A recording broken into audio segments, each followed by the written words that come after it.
नहीं देखें, class start नहीं हुई अभी। It's going to start off in a while.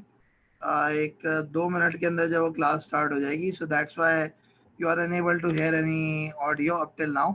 But I hope कि आपको मेरी आवाज़ क्लियरली आ रही होगी।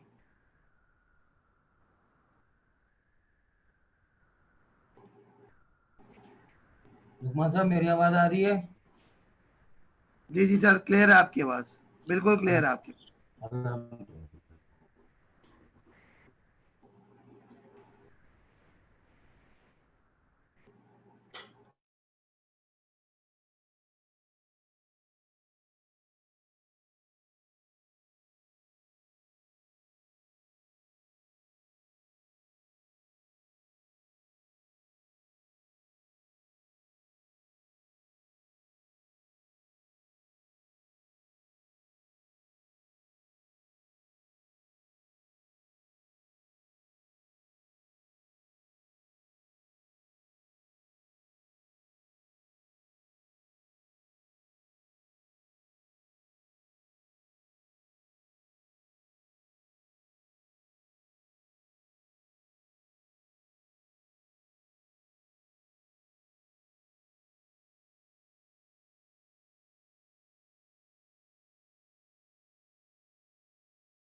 औज़ु बिल्लाहि मिनश शैतानिर रजीम बिस्मिल्लाहिर रहमानिर रहीम नहमदु व नसल्ली अला रसूलिहिल करीम रब्बि इश्रह ली सदरी व यस्सिर ली अमरी वहलुल उक़दतम मिन लिसानी यफ़क़हू क़ौली रब्बि ज़िदनी इल्मन।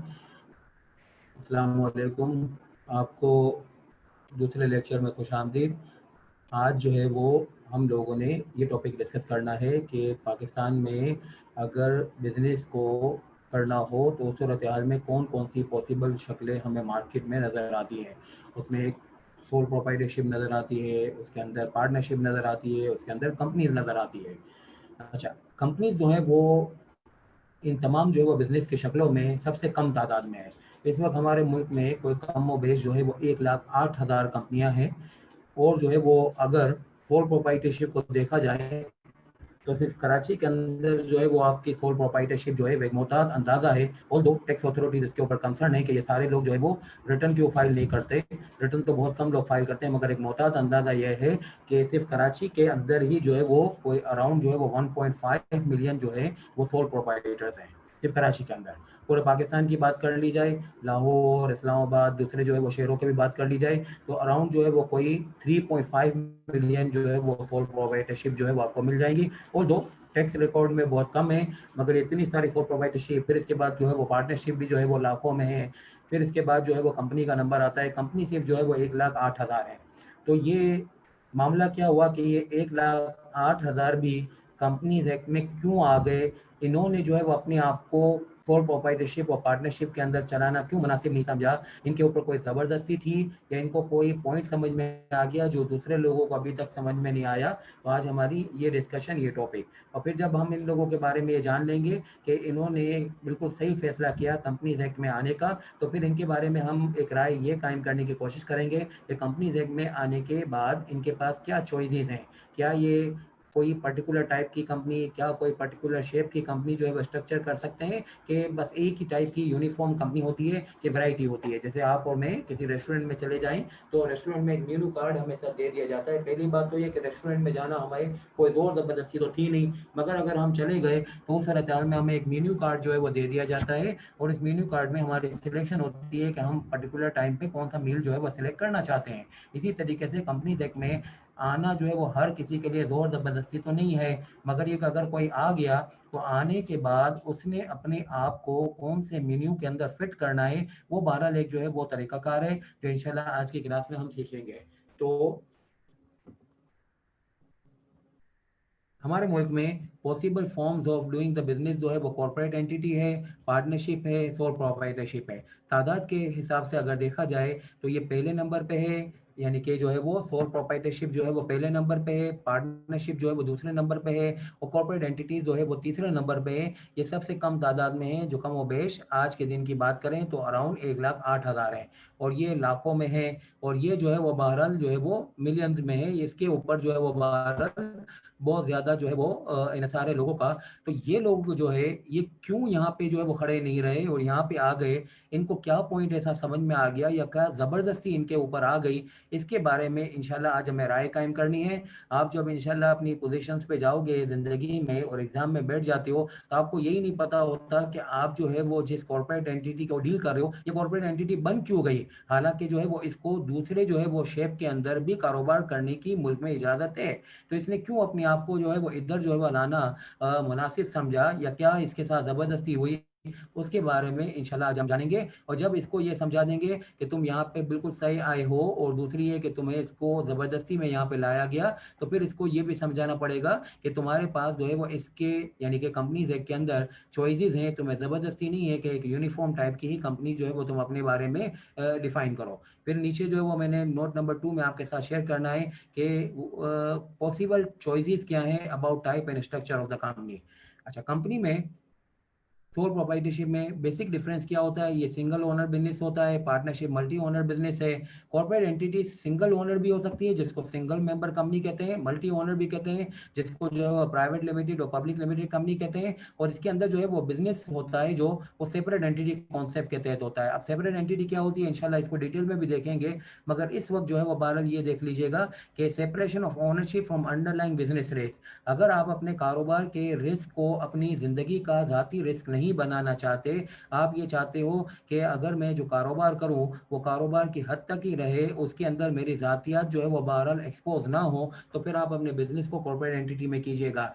अगर बिजनेस डूबता है तो उस सूरत हाल में आपके ज़ाती असासाजात जिसके अंदर जो है वो फैमिली की ज्वेलरी हो, जिसमें आपकी फैमिली का ड्वेलिंग हाउस यानी रहने का घर हो, गाड़ियां हो, वो बहरहाल एक्सपोज हो जाती हैं पार्टनरशिप के अंदर और सो प्रोप्राइटरशिप के अंदर अगर बिजनेस जो है वो डूबा। मगर अगर कंपनी के शेप में जो है वो बिजनेस डूबा तो उस सूरत हाल में ये जो है वो सारी चीज़ें एक्सपोज नहीं होती है। क्यों एक्सपोज नहीं होती है? इसके अंदर जो है वो सेपरेट एंटिटी कॉन्सेप्ट होता है। सेपरेट एंटिटी कॉन्सेप्ट क्या होता है? वो कंपनी की ओनरशिप को अंडरलाइंग बिजनेस रिस्क से अलग कर देता है। ओनरशिप मतलब जो बंदा बिजनेस को ओन करता है वो बिजनेस के रिस्क को जो है वो अंडरटेक तो करता है मगर रिस्क से एक्सपोज नहीं होता। अच्छा, अब पहली बात, नोट नंबर 1 जो है वो मैं आपके साथ शेयर करूंगा कि आज जो है वो कंपनियां बनी, जो भी 1,08,000 हैं, तो वो क्यों बनी? उनको जो है वो क्या ऐसी सूरत पड़ी थी कि उन्होंने अपने आप को पार्टनरशिप और सोल प्रोप्राइटरशिप के अंदर जो है वो एक्सपोज नहीं किया। बाद वक़्त ऐसा होता है कि शुरू में जो है वो सोल प्रोप्राइटरशिप होती है और बाद में जो है वो कॉर्पोरेट एंटिटी बन जाती है। हमारे मुल्क की बहुत मशहूर कंपनी टपाल पी प्राइवेट लिमिटेड, टपाल जो है वो बेसिकली आफ्ताब टपाल ने एक दुकान से, यानी कि एक कराची में डेंसोल के करीब एक छोटा सा इलाका है नानकवाड़ा, उस नानकवाड़ा के अंदर एक छोटी सी दुकान खोली और उसमें जो है वो चाय बनानी, और चाय जो है वो कहीं से खरीदी, उसको ब्लेंड किया और उसको बेच दिया, फिर इंपोर्ट करना शुरू किया, फिर इसके बाद जो है वो मिक्सचर ऑफ द टी को जो है वो कॉन्सेप्ट इंट्रोड्यूस किया, वगैरह वगैरह करते करते बिजनेस एक ग्रो हो गया। और इस ग्रोइंग बिजनेस के अंदर उन्होंने एक चीज़ सोची कि हम जो है वो अपने बिजनेस को जो है वो पहले उन्होंने पार्टनरशिप किसी के साथ की, फिर इसके बाद उस पार्टनर्स ने मिलके ये फैसला किया कि हम कॉर्पोरेट एंटिटी बनाएं। तो ये तो हमारा सब्जेक्ट नहीं है, हमारे सिलेबस की रिक्वायरमेंट नहीं है कि पार्टनरशिप में क्यों आए थे, मगर बहरहाल एक बात जो है वो ये बात हमें ज़रूर सीखनी है, उन्होंने कॉर्पोरेट एंटिटी के तौर पे अपने आप को क्यों लाना सोचा कि जब उन्होंने सोल प्रोप्राइटरशिप का एक्सपीरियंस गेन किया हुआ था, पार्टनरशिप का एक्सपीरियंस गेन किया हुआ था, क्या इनको समझ पड़ गई कि उन्होंने कॉर्पोरेट एंटिटी जो है वो बनाने के बारे में सोचा। तो ये जो है वो अगला टॉपिक मैं आपको इसी तरीके से लेके चलना चाहता हूँ कि डिसाइडिंग पैरामीटर्स क्या है to form a company under the companies act. अच्छा, इसको मैंने दो हिस्सों में आपके लिए तोड़ा है। एक जो है वो कंपल्सरी ऑप्ट इन और एक जो है वॉलंटरी फॉर्मेशन एंड रजिस्ट्रेशन। आज की क्लास का भी जो है वो हमारा फॉर्मेट यही है कि इंशाल्लाह जो है वो क्लास के आखिरी 20 मिनट जो है वो आपसे सवाल जवाब के ऊपर जो है वो बात होगी। अभी जो है वो शुरू के जो है वो तकरीबन 1 घंटा और 10 मिनट मेरे हैं, फिर इसके बाद जो है वो आखिरी के 20 मिनट जो है वो आपकी बारी है, तो शुरू की बारी मेरी है। तो अभी जो है वो मुझे आपसे जो है वो बातें जो करनी है उसके ऊपर जो है वो आप अपने आप को कंसंट्रेट कीजिएगा। जो सवालात आपके पास हों उसको जो है वो आप अपने कागज़ पे लिख लीजिएगा, जो आपके पास जो है वो आपका रजिस्टर वगैरह है उसकी मेरी पूरी जो है वो जिम्मेदारी बनती है कि मैं आपको सेटिस्फाई करूँगा। एंड जो है वो फर्दर मोड ये होगा कि आप जो है वो अपने जो है वो अगर सवालात जो भी हों उसको अगर आज की जो है वो 20 मिनट की नशिस्त में जो आपकी बारी है उसके अंदर जो है वो आंसर ना किया जा सके तो आप उसको जो है वो ग्रुप पे डाल दीजिएगा। स्क्राइबर के मैनेजमेंट उसको कंपाइल करके मेरे साथ शेयर कर लेगी। इंशाल्लाह कोशिश करेंगे कि उसको राइटिंग में जो है वो आपको ब्रीफली जो है वो आंसर कर दिया जाए। बहरहाल इस वक्त जो है वो मेरी बारी है तो उसके ऊपर आप लोगों को जो है वो कंसंट्रेट करना है। अच्छा, दूसरी बात ये है कि आपके जो सवालात होंगे आज भी जो है वो कोशिश ये कीजिएगा कि टॉपिक से मुतालिक रखिएगा कि कोर्स कब ख़त्म होगा, इसमें हफ्ते में 3 क्लासें होंगी कि 4 होंगी, उसके अंदर जो है वो अपना पुराने स्टूडेंट्स भी आएंगे, नए स्टूडेंट्स भी आएंगे। तो ये सारी बातें जो है वो आप मैनेजमेंट से जो है वो तय कर लीजिएगा, वो आपको इसका बिल्कुल जो है वो भरपूर जवाब देंगे, उनकी जिम्मेदारी बनती है। मगर ये कि जो है वो अब की जो सूरत हाल होगी, यानी कि जो सवालत की जो नौयत होगी आपकी तरफ से आज की क्लास के बाद, वो जो वो टॉपिक से मुतालिक होनी चाहिए, यानी टेक्निकल डिस्कशन होना चाहिए जिसका मेरे पास आंसर बहरहाल होता है। अच्छा, कंपल्सरी ऑप्ट-इन और voluntary and formation and registration. Company जो है वो बनाने के ऊपर कोई क्यों आया, जैसे आफ्ताब टपाल की मैंने आपको एग्जांपल दी, या तो वो इस वजह से आएगा कि भाई मेरे पास चॉइस थी मजीद कंटिन्यू करने की, मैं कंपनी बनाने के लिए मजबूर हूँ, या फिर ये कि वो कहेगा कि मैं जो है वो अपने आप को कंपनी बनाने के ऊपर इसलिए लेके आना चाहता हूँ कि कंपनीज एक्ट में कंपनी बनाने के 3 फायदे लिखे हुए हैं, जिसको जो है वो सेपरेट लीगल एंटिटी या वेल ऑफ इनकॉर्पोरेशन के नाम से, लिमिटेड लाइबिलिटी ऑफ मेंबर्स के कॉन्सेप्ट के नाम से और परपेचुअल सक्सेशन से समझाया गया है। कंपनीज एक्ट में जितने भी सेक्शन हैं, इन 3 जो है वो सेक्शंस के अंदर जो है वो 4 सेक्शंस के अंदर आपको फायदे गिनाए गए हैं और तकरीबन जो है वो 514 सेक्शंस के अंदर इन फायदों को हासिल करने के लिए फॉर्मेलिटीज डिफाइन की गई हैं। तो कंपनीज एक्ट जो है वो बहरहाल एक वॉलंटरी ऑप्ट इन भी हो सकता है और एक कंपल्सरी ऑप्ट इन भी हो सकता है। पहले जरा कंपल्सरी ऑप्ट इन देख लेते हैं कि क्यों आप जो है वो बेसिकली कंपनीज एक्ट में आए। क्योंकि आप अनरजिस्टर्ड कंपनी हो। अनरजिस्टर्ड कंपनी क्या होती है? कोई ऐसा एसोसिएशन हो यानी ग्रुप ऑफ पर्सन हो या कोई पार्टनरशिप हो या कोई भी जो है वो टाइप की आप ऑर्गेनाइजेशन हो जिसके अंदर जो है वो 20 से जायद मेंबर हो। और 20 से जायद मेंबर का मकसद ये था कि वो कारोबार को करेंगे और कारोबार का मकसद ये है कि नफा कमाएंगे। इन तीनों चीजों को एक साथ जमा किया जाए तो वो कंपनी कहलाती है, यानी ये ग्रुप ऑफ पर्सन कहलाता है अनरजिस्टर्ड कंपनी। तो इस अनरजिस्टर्ड कंपनी को कंपनीज एक्ट में लेके रजिस्टर कराना जरूरी है। पिछली क्लास में आपको मैंने जो है वो कहा था, यानी section 2 sub section 1 close number 17 के अंदर हमने कंपनी की डेफिनेशन पढ़ी थी। कंपनी की डेफिनेशन ये थी कि कंपनी यानी group of person formed and registered under the companies act, ये बनती है कंपनीज एक्ट की कंपनी। वैसे कंपनी तो जो है वो ऑर्डिनरी यानी इंग्लिश लैंग्वेज का वर्ड भी है, उसका मतलब होता है ग्रुप ऑफ पर्सन। एक आदमी लंच के लिए जा रहा है, उसको रास्ते में दूसरा कोई मिला, उसको कहा कि तुम मुझे कंपनी देते हो, हाँ ये कंपनी हो गई। कंपनी एक्ट के अंदर बहरहाल ग्रुप ऑफ पर्सन ऐसा जिसने अपने आप को कंपनी एक्ट में फॉर्म्ड और रजिस्टर्ड किया हुआ हो। फॉर्म्ड और रजिस्टर्ड कैसे कराते हैं वो इंशाल्लाह वक्त पे डिस्कस हो जाएगा। टिल द टाइम आप अपने आप को कंपनीज एक्ट में जो है वो रजिस्टर्ड नहीं कराते, आप जो है वो क्या हो, अनरजिस्टर्ड कंपनी हो। आप कंपनीज एक्ट में अपने आप को फॉर्म और रजिस्टर नहीं कराते, आप अनरजिस्टर्ड कंपनी हो। आप कौन हो? आप ऐसे जो है वो ग्रुप ऑफ पर्सन हो जिसके अंदर 20 से जायद लोग हैं। उस 20 के जायद के लोगों का मकसद क्या है? कारोबार करना। और उस कारोबार का मकसद क्या है? गेन को अर्न करना। तो ये तीन चीजें अगर एक साथ हुई तो उस सूरत हाल में इन तीन चीजों के मजमूए को बहरहाल जो है वो कहते हैं, इन तीन चीजों लोगों के मजमूए को जो है वो कहते हैं अनरजिस्टर्ड कंपनी। और इन अनरजिस्टर्ड कंपनी के ऊपर क्या जिम्मेदारी है कि वो कंपल्सरी ऑप्ट इन करें। किसको? कंपनीज एक्ट को ऑप्ट इन करें। हाँ, इसके कुछ एक्सेप्शंस हैं, वो इंशाल्लाह जो है वो जब सेक्शन नंबर 9 को हम पढ़ेंगे तो उसके अंदर आपको ये पढ़ने को मिल जाएगा। अच्छा, फिर इसके अलावा foreign company, place of business in Pakistan, branch of a company incorporated outside Pakistan to the extent is provided in 434 से लेकर 450 तक। मैंने पिछली क्लास में आप लोगों के साथ जो है वो बॉडी कॉर्पोरेट की डेफिनेशन शेयर की थी। उस बॉडी कॉर्पोरेट की डेफिनेशन के अंदर एक जो है वो बॉडी कॉर्पोरेट ये भी थी कि एक कंपनी है जो पाकिस्तान से बाहर अपने आप को इनकॉर्पोरेट करवाती है, लाइक जो है वो सिटी बैंक है, लाइक IBM INC है। उन्होंने फिर पाकिस्तान में अपना एक ब्रांच खोल लिया, यानी प्लेस ऑफ बिजनेस खोल लिया। तो उस सूरत हाल में उस प्लेस ऑफ बिजनेस को हमारे लॉ के अंदर यानी कंपनीज एक्ट के अंदर फॉरेन कंपनी का नाम दिया जाएगा और इसको बॉडी कॉर्पोरेट की डेफिनेशन में शामिल किया जाएगा और इसके ऊपर कंपनीज एक्ट जो है वो अप्लाई होगा, मगर पूरा नहीं, इस हद तक अप्लाई होगा कि उनको 434 से लेकर 450 तक के सेक्शन जो है वो फॉलो करने हैं। बस इसके अलावा जो है वो इनकी जिम्मेदारी नहीं बनती है कि वो पूरा एक्ट जो है वो फॉलो करेंगे, ठीक है ना। अच्छा, अब इन लोगों को हमसे पूछा मिसाल के तौर पे, अगर जो है वो हम किसी पार्टनरशिप फर्म के पास गए, उन्होंने कहा कि भाई हम जो है वो 20 से जायद मेंबर हो गए हैं, पार्टनरशिप फर्म में जाहिर बात है कारोबार हो रहा है और एक्विजिशन ऑफ गेन हो रहा है, तो हम इनको कहेंगे कि भाई जो है वो आप कंपनीज एक्ट में रजिस्टर्ड हो जाइए। जब वो कंपनीज एक्ट में रजिस्टर्ड हो जाएंगे तो कोई इनको फिर इनके साथी पूछेंगे कि आप जो है वो इतने सालों तक पार्टनरशिप फर्म रन कर रहे थे, आज क्या सूरत हाल बनी कि आप कंपनीज एक्ट में आ गए? तो वो कहेंगे कि क्या हमारे पास कंपनीज एक्ट में आने के बगैर कोई चारा था? नहीं था, इसलिए कि हम जो है वो बिजनेस की उस स्टेज पे उस साइज पे पहुंच गए थे जब हमारे मेंबर्स यानी हमारे पार्टनर्स 20 से ज्यादा थे। तो कोई कंपनी पाकिस्तान से बाहर इनकॉर्पोरेटेड, वो पाकिस्तान में एक ब्रांच खोल लेती है, उसको जो है वो कंपनीज एक्ट जो है वो to the extent 17 section follow करने पड़ते हैं। जब उनको कोई कहता है कि आप जो है वो कंपनीज एक्ट में क्यों आ गए, वो कहेंगे हम तो बिल्कुल नहीं आना चाहते थे, इसीलिए तो हमने पाकिस्तान में कोई सब्सिडरी इनकॉर्पोरेट नहीं करवाई, हमने तो पाकिस्तान में ब्रांच बनाई, हमारी कॉर्पोरेट स्टेटस तो पाकिस्तान से बाहर की है, हम कंपनीज एक्ट को मुनासिब नहीं समझते थे, इसीलिए तो हमने अपने आप को पाकिस्तान में इनकॉर्पोरेट नहीं करवाया। मगर जबरदस्ती कंपनीज एक्ट ने हमें अपने घेरे में ले लिया, पूरा नहीं घेरे में लिया, टू दी एक्सटेंड 17 सेक्शन जो है वो घेरे में ले लिया, या पाकिस्तानी लॉ की जो है वो नौयत और रिक्वायरमेंट, और बिकॉज ऑफ द रीजन ये भी ये कहेंगे कि हम कंपल्सरी ऑप्ट इन के अंदर आ गए। कंपल्सरी ऑप्ट इन के अंदर ये कि हमारी चॉइस नहीं है, हमें जबरदस्ती खींच के कंपनीज एक्ट में लाया गया।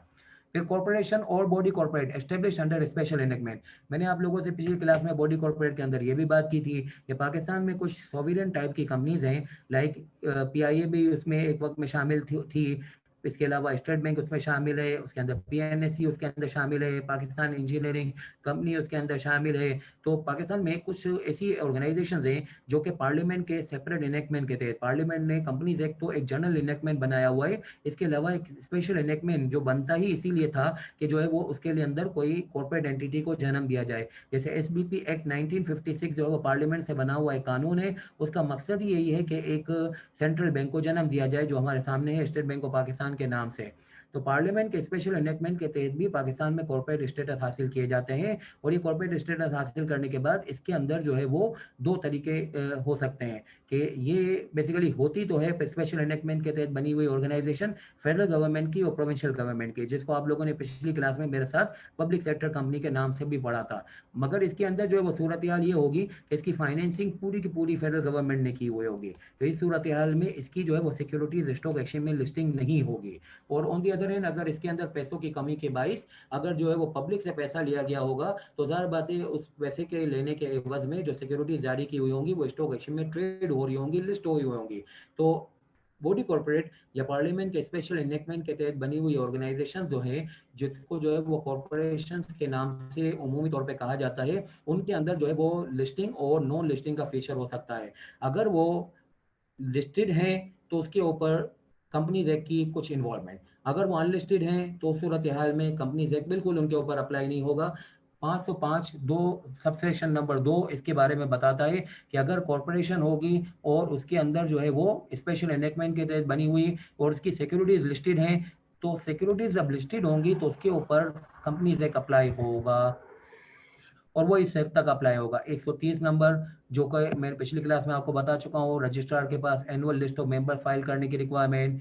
132 एजीएम से मुतालिक, 220 से 239 फाइनेंशियल स्टेटमेंट से मुतालिक, 247 से 267 ऑडिट से मुतालिक, 270 और 271 जो है वो बेसिकली इन्वेस्टिगेशन से मुतालिक। इनकी सिक्योरिटीज अगर स्टॉक एक्सचेंज में लिस्टेड हुई, पाकिस्तानी स्टॉक एक्सचेंज में लिस्टेड हुई, तो सूरत हाल में इसके ऊपर कंपनीज एक्ट अप्लाई होता है। तो इसका ये मतलब हुआ कि इफ अनलिस्टेड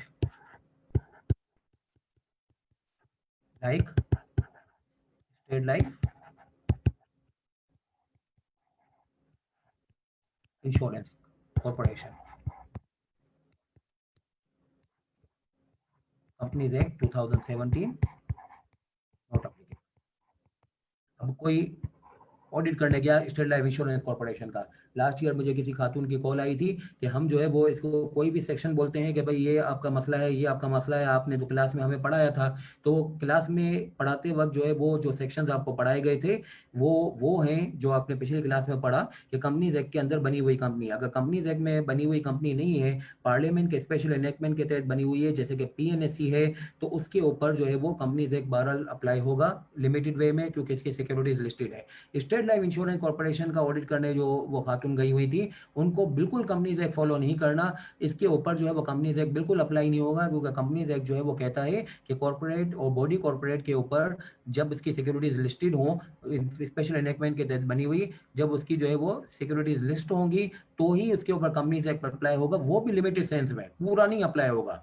तो इसका ये मतलब हुआ कि अगर वो अनलिस्टेड है तो उस सूरत हाल में तो बिल्कुल ही अप्लाई नहीं होगा। अब पार्लियामेंट के स्पेशल एनेक्टमेंट के तहत बनी हुई पीएनएससी, आप उसके ऑडिट पे गए, उसकी सिक्योरिटीज लिस्टेड है, उसके ऊपर कंपनीज एक्ट लिमिटेड वे में अप्लाई होता है। आप उसको पूछेंगे कि आप जो है वो क्या कंपनीज एक्ट को बहुत अच्छा समझते हैं कि आप कंपनीज एक्ट में आ गए, वो कहेंगे नहीं, हम बिल्कुल नहीं अच्छा समझते, इसीलिए तो हमें बनाने वालों ने हमें इसके ऊपर सेपरेट एनेक्टमेंट बना के दिया था। हम कंपनीज एक्ट में नहीं आना चाहते थे, मगर ये कि बहरहाल हमें जबरदस्ती खींच के लेके आया गया। क्यों लेके आया गया? क्योंकि हमारी सिक्योरिटीज लिस्ट हो गई, इसमें अवामी इंटरेस्ट शामिल हो गया, तो एसीसीपी इसमें स्टेप इन हो गया। अच्छा, फिर इसके अलावा हमारे मुल्क में ये 6 कंपनियां हैं।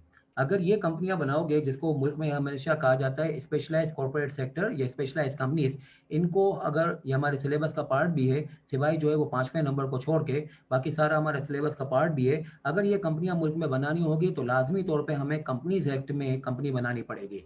एनबीएफसी होगी, बैंक होगा, इंश्योरेंस होगा, मुतारबा कंपनी होगी, क्रेडिट रेटिंग कंपनी होगी, सीडीसी होगी। तो इस सूरत हाल में कंपनीज एक्ट को जबरदस्ती फॉलो करना पड़ेगा। ये कंपनियां नहीं चल पाएंगी unless and until you have gain your corporate status under the companies act. तो ये 4 जो है वो मयार हैं किसी को कंपनीज एक्ट में जो है वो कंपल्सरी ऑप्ट-इन के तौर पे तोलने का। किसी ने कहा कि हम कंपनीज एक्ट में ज़बरदस्ती खींच के आ गए बिकॉज़ ऑफ द रीज़न कि हम अनरजिस्टर्ड कंपनी थे। अनरजिस्टर्ड कंपनी को रजिस्टर्ड कराए बगैर मज़ीद ऑपरेट होना मुल्क में कानूनी जुर्म है।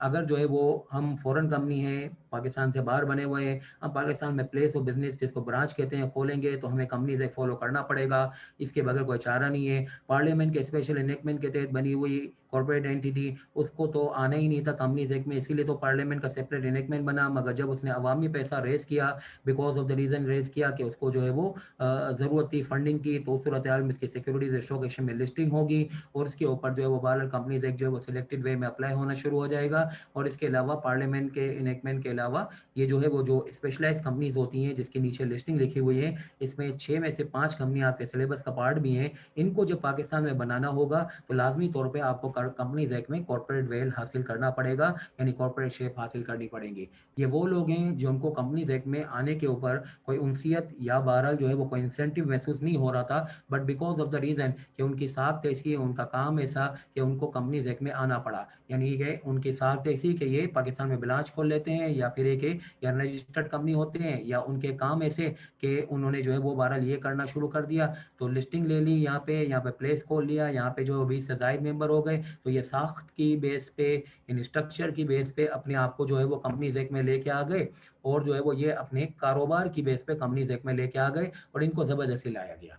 अच्छा, अब आते हैं ज़रा वो लोग, ये कसीर तादाद में है, यानी 1,08,000 मैंने गिना है, ये तो उसके अंदर बहुत जो है वो कम है। ये 12 जो है वो मेजॉरिटी है। कौन से? कि जो कि वॉलंटरीली उन्होंने कंपनीज एक्ट के इन 4 सेक्शंस को पढ़ा और उन्होंने कहा कि हर ये हमारे फ़ायदे की बातें लिखी हुई हैं और इसके ऊपर हम कंपनीज एक्ट में आना चाहते हैं, तो बिकॉज़ ऑफ द रीज़न उन्होंने अपने आप को कंपनीज एक्ट में लाने के ऊपर उनसियत और मानूसियत महसूस की और इसीलिए मैंने इसको जो है नाम दिया है कि this is the voluntary formation and registration, यानी this is the compulsory opting and this is the voluntary opting. इसके अंदर पहला कॉन्सेप्ट सेपरेट लीगल एंटिटी और इसको कहा जाता है वेल ऑफ इनकॉर्पोरेशन। वेल को मैंने उर्दू में बोलूं तो पर्दा। Person who owns the business members and who runs the business directors officers can take the shield, shield मतलब पन्ना ले लिया, of incorporation from outside view for their default. देखिए, काम तो जो है वो हर आदमी करना चाहता है, मगर काम जो है वो बहुत सारे लोग किसी काम को करने के बारे में फिजिबिलिटी भी रखते हैं और जो है वो बहरहाल जो है वो इनके पास जो है वो वसाइल भी होते हैं और विजन भी होता है, मगर क्यों नहीं करते? यार फेल हो गया तो क्या होगा, यानी काम खराब हो गया तो क्या होगा? बहुत सारे लोग जो है वो सीए का जो है वो इसी तरीके इसी वजह से जो है वो सीए के अंदर करने के ऊपर जो है वो नहीं आते। इनको ये तो मालूम है कि चीज़ अच्छी है और इसके ऊपर जो है वो इसकी रिकॉग्निशन है वर्ल्ड वाइड, मगर कहते हैं यार इसमें रिस्क ऑफ फेलियर है, तो इस वजह से नहीं आते। तो बहुत सारे लोग जो काम करने जो है वो चाहते हैं, तो उनके पास वसाइल और विजन की जो है वो कमी नहीं होती है, बस डर बहुत लगा रहता है कि अगर फेल हो गए तो क्या होगा। तो बहरहाल जो है वो इस फेलियर के डर को अगर आप जो है वो दूर करना चाहते हैं तो आप अपने काम को जो है वो कंपनी की शक्ल में कर लीजिए। कंपनी के अंदर ये कंपनी एक आपको सिखा रहा है सेक्शन नंबर 18 में कि अगर आप जो है वो कंपनी के अंदर कोई काम करते हैं तो उस सूरत हाल में ये होता है कि कंपनी के अंदर जब आपने कोई काम किया तो लोगों के आंखों पे एक पर्दा आ जाता है, आप उसको नजर ही नहीं आते, जो काम असल करने वाला है वो नजर ही नहीं आता, एक पर्दा आ जाता है और इस पर्दे को कहा जाता है शील्ड ऑफ इनकॉर्पोरेशन। और इस शील्ड ऑफ इनकॉर्पोरेशन के पीछे यानी कि जो है वो पर्दे के पीछे कौन होता है? पर्दे के पीछे वो होता है जो कंपनी का मेंबर यानी कि ओनर ऑफ द बिजनेस होता है। और इसके नतीजे में ये होगा कि अगर जो है वो कंपनी के अंदर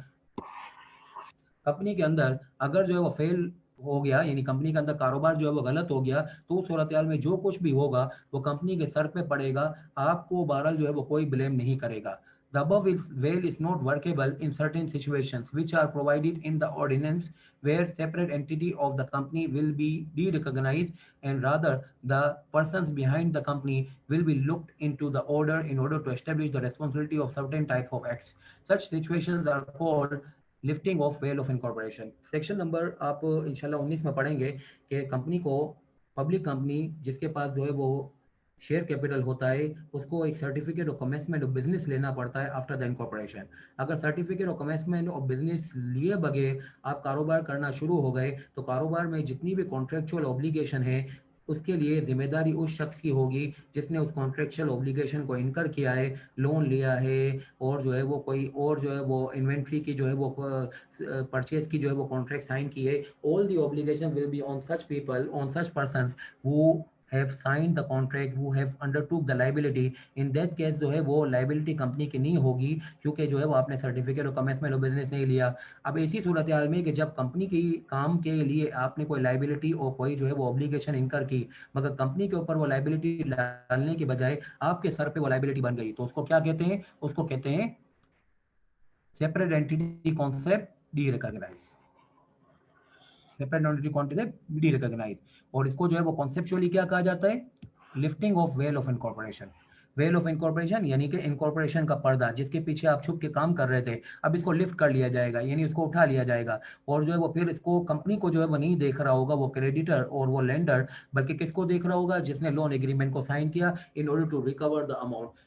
ये एक एग्जांपल मैंने आपको दी। दूसरी एग्जांपल, अगर कभी आप कंपनी के बिहाफ पे कोई कॉन्ट्रैक्ट साइन करते हो, तो उस सूरत हाल में इस कॉन्ट्रैक्ट को राइटिंग में लिखना, और उस राइटिंग के अंदर जो है वो आपने कंपनी का नाम जो है वो मेंशन करना है। अगर कंपनी का नाम मेंशन किए बगैर थर्ड पार्टी को अपने कंपनी का नाम मेंशन नहीं किया, कॉन्ट्रैक्ट जो है वो आपने अनडिस्क्लोज प्रिंसिपल यानी कि कंपनी को जो कि बेसिकली आपका मेन प्रिंसिपल है उसको शो किए बगैर आपने कॉन्ट्रैक्ट जो है वो एग्री कर लिया, तो उस सूरत हाल में सेक्शन नंबर 24 है, कहा जाता है कि आपकी लाइबिलिटी बन जाएगी, कंपनी की लाइबिलिटी नहीं बनेगी। If you have made some contract, if you have undertook some contract in which you have not disclose the name of the company, thereby the company is the undisclosed principal in this scenario, you will be exposed. Furthermore, if you have formed your public limited company having share capital and you have signed some contracts without having first obtained the certificate of commencement of business, then you will be responsible. Why you are becoming responsible? Because you have done something for the company, but still you are becoming responsible because of the reason आपने जो है वो corporate law की इसके मुतालिक जो है वो फॉर्मेलिटी को फुलफिल नहीं किया, तो उसके ऊपर जो है वो क्या है? उसके ऊपर जो है वो वेल ऑफ इनकॉर्पोरेशन का पर्दा जो है वो हट जाता है, और इसको कहा जाता है lifting of veil of incorporation. Company की जिम्मेदारियां आपके ऊपर पास ऑन होना शुरू हो जाती हैं। ये टोटल जो है वो कंपनीज एक्ट में 13 है। आपके सिलेबस के पॉइंट ऑफ व्यू से आपको जो है 9 पढ़ाई जाएंगी। मुख्तलिफ औकात में मैं जब आपको सेक्शंस पढ़ा रहूँगा तो उसके अंदर इन सेक्शंस को, इन चीज़ों को गिनाता रहूँगा। आप जो है वो इसको फ़ौरन से रिकॉग्नाइज कर लीजिएगा। आज की क्लास में इसकी मैंने आपसे डिटेल शेयर कर ली।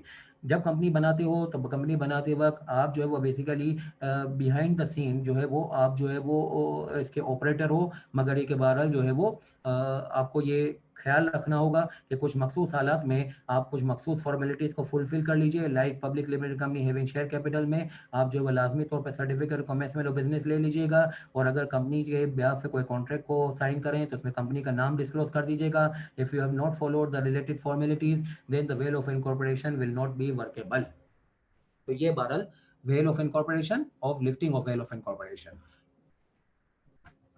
अच्छा, दूसरा लिमिटेड लाइबिलिटी ऑफ मेंबर्स।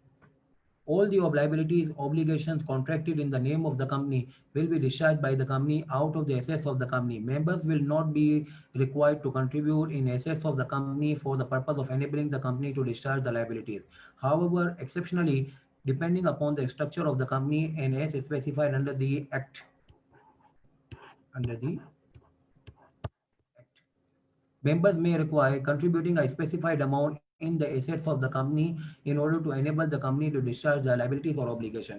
अगर जो है वो सूरत हाल ये है कि आप पार्टनरशिप और सोल प्रोप्राइटरशिप में काम करते हैं, तो बाद वक़्त ऐसा होता है कि कारोबार के दौरान में इतने नुकसानात हो जाएं कि वो नुकसानात जो है वो बिजनेस एसेट को तो डूब के जो है वो डुबो के लेके चले जाते हैं, और आपके ज़ाती एसेट जो हैं वो भी बहरहाल जो है वो नुकसानात की शक्ल में बह जाते हैं। बहुत बड़ी बड़ी पर्सनैलिटीज़ को हमने देखा कि बहुत जो है वो रेल पेल पैसों की, और फिर इसके बाद ज़िंदगी में ऐसे मामला आता है कि अपने घर को भी जो है वो बेच बाच के, अपनी गाड़ियाँ बेच के जो है वो किराए के ऊपर जो है वो घरों के ऊपर चले गए, और फिर पब्लिक ट्रांसपोर्ट के ऊपर आ गए, because of the reason they were doing their business in a shape with a shape that was other than the corporate shape, that was other than the company structure under the company act. तो उसके अंदर बहरहाल जो है वो personal liability का concept होता है। कंपनी के केस में अगर आप जो है वो कंपनी बनाते हो तो आपको इस बात की फिक्र नहीं है कि कंपनी की लाइबिलिटी कैसे पे होंगी। कंपनी की लाइबिलिटी तो जो है वो कंपनी के एसेट से पे होंगे। अगर कंपनी के एसेट जो है वो कम पड़ जाते हैं तो क्रेडिटर्स नुकसान करेंगे, मगर ये कि बहरहाल आपके ऊपर कोई आंच नहीं आएगी। अब इसका भी एक एक्सेप्शन है, depending upon the structure of the company. इंशाल्लाह अभी जो है वो वहाँ पे पहुँच भी जाते हैं। स्ट्रक्चर ऑफ द कंपनी का मतलब होता है limited by shares, limited by guarantee, limited bye unlimited company. Depending upon the structure, limited by shares में अलग, लिमिटेड बाय गारंटी में अलग, अनलिमिटेड में अलग। आपको कंपनी के एसेट्स में कुछ ना कुछ तो कंट्रीब्यूट करना पड़ता है, मगर वो भी पहले से पता है। कहेंगे कैलकुलेटेड रिस्क है। अगर कंपनी डूबी तो उस सूरत हाल में you will be requiring to contribute something, but that is again the fix. ये लिखा हुआ है ना कि specified amount, specified amount to mean calculated risk. तो आपको कुछ देना पड़ेगा, मगर वो भी पहले से मालूम है। तो as a result you will never be expose, you will never be exposing yourself for some amounts जो कि आपकी ज़िंदगी में पहले से जो है वो पता ही ना हो, और इसके नतीजे में आप अपनी जो है वो डिसबैलेंस सिचुएशन है, अपनी पर्सनल लाइबिलिटी, अपनी पर्सनल लाइफ को डिसबैलेंस करने जा रहे हो। ये नहीं होगा। ये कंपनी का जो है वो दूसरा बड़ा खासा है। पहला था कि बिहाइंड द वेल आप जो है वो काम कर रहे हो, और दूसरी बात ये कि आप जो है वो अपनी पर्सनल जिंदगी को बहरहाल एक्सपोज नहीं करोगे। You will not be requiring to contribute anything for the assets of the company in order to make enable to discharge the liabilities that was contracted during the course of the business. This is the second benefit which is the symmetric liability of the member. And now the third. देखिए, for proprietorship में owner गया, business गया। Business की अपनी कोई goodwill अक्सर और बेशतर नहीं होती है, ओनर के नाम से जो है वो चल रहा होता है। दूसरी सूरत हाल पार्टनरशिप में, तो पार्टनरशिप लॉ में लिखा हुआ है एक पार्टनर अगर इंतकाल करता है तो उस सूरत हाल में रिमेनिंग पार्टनर्स को मॉडिफाई करना पड़ता है, पार्टनरशिप अरेंजमेंट को दोबारा से रिकॉन्स्टिट्यूट करना पड़ता है, पार्टनरशिप डीड को दोबारा से रजिस्ट्रार और पार्टनरशिप के पास जाकर रजिस्टर कराना पड़ता है। परपेचुअल सक्सेशन नहीं होती है। परपेचुअल का मतलब हमेशा जारी रहने वाला। ये नहीं हो सकता है कि आप जो है वो एक पार्टनर इंतकाल कर गया तो उसके बेटे को आप पार्टनर बना दो और वो जो है वो उसकी जगह पे आ जाएगा और सेम पार्टनरशिप कंटिन्यू रहेगी। नहीं, ऐसा नहीं हो सकता है। पार्टनरशिप को रीस्ट्रक्चर मॉडिफाई करना पड़ता है। ये जो है वो परपेचुअल सक्सेशन का कॉन्सेप्ट नहीं है, और इसके अंदर जो है वो सक्सेशन जो है वो ऑटोमेटिकली ट्रांसफर नहीं होती है। कंपनीज एक्ट में बहुत अच्छा तरीका कार है कि अगर जो है वो कंपनी होती है तो उस सूरत हाल में एक मेंबर का इंतकाल हुआ, कोई बात नहीं है, कंपनी की अपनी गुडविल है, कंपनी चलती रहेगी, कोई जो है वो उसके ऊपर आंच नहीं आएगी। इसकी जो है वो शेयर होल्डिंग जो है वो किसी और के पास जो है वो एक तरीके से ट्रांसफर हो जाएगी। उसका भी तरीका कंपनीज एक्ट में दिया गया है। मगर कंपनी में ये ट्रांसफॉर्मेशन ऑफ शेयर होल्डिंग की बेस पे कंपनी की जो है वो बहरहाल बिजनेस या स्ट्रक्चर जो है वो ट्रांसफॉर्म नहीं होती है। कंपनी का जिंदगी का जो है वो कारवां जो है वो ऐसे ही चलता रहेगा जैसा कि जो है वो मेंबर की मौजूदगी में था। मेंबर के इंतकाल के ऊपर भी ऐसे ही चलता रहेगा। बहुत सारे लोगों को ये ज़िंदगी में फ़िक्र लगी हुई होती है कि मैंने मेहनत से एक जो है वो एम्पायर डेवलप की है, और इस एम्पायर का मेरे बाद जो है वो नाम खत्म हो जाएगा। बहुत बड़े-बड़े ग्रुप ऑफ कंपनीज़ हैं, उसके अंदर जो है वो ग्रुप का नाम चलता आ रहा है, हालाँकि उसको ग्रुप को जो है वो बहरहाल जो है वो बनाने वाला दुनिया से चला गया। उस आदमी ने क्या किया था जिसने उस ग्रुप ऑफ कंपनीज़ को जो है वो आज भी जो है वो चलते हुए रखने के लिए उसने क्या किया था। वो बंदा, जिस एक बंदा था फॉर एग्जांपल, उसने जो है वो जैसे कि मैं कहूँ Khadim Ali Shah Bukhari, he has developed and structured and form the Bukhari group of companies.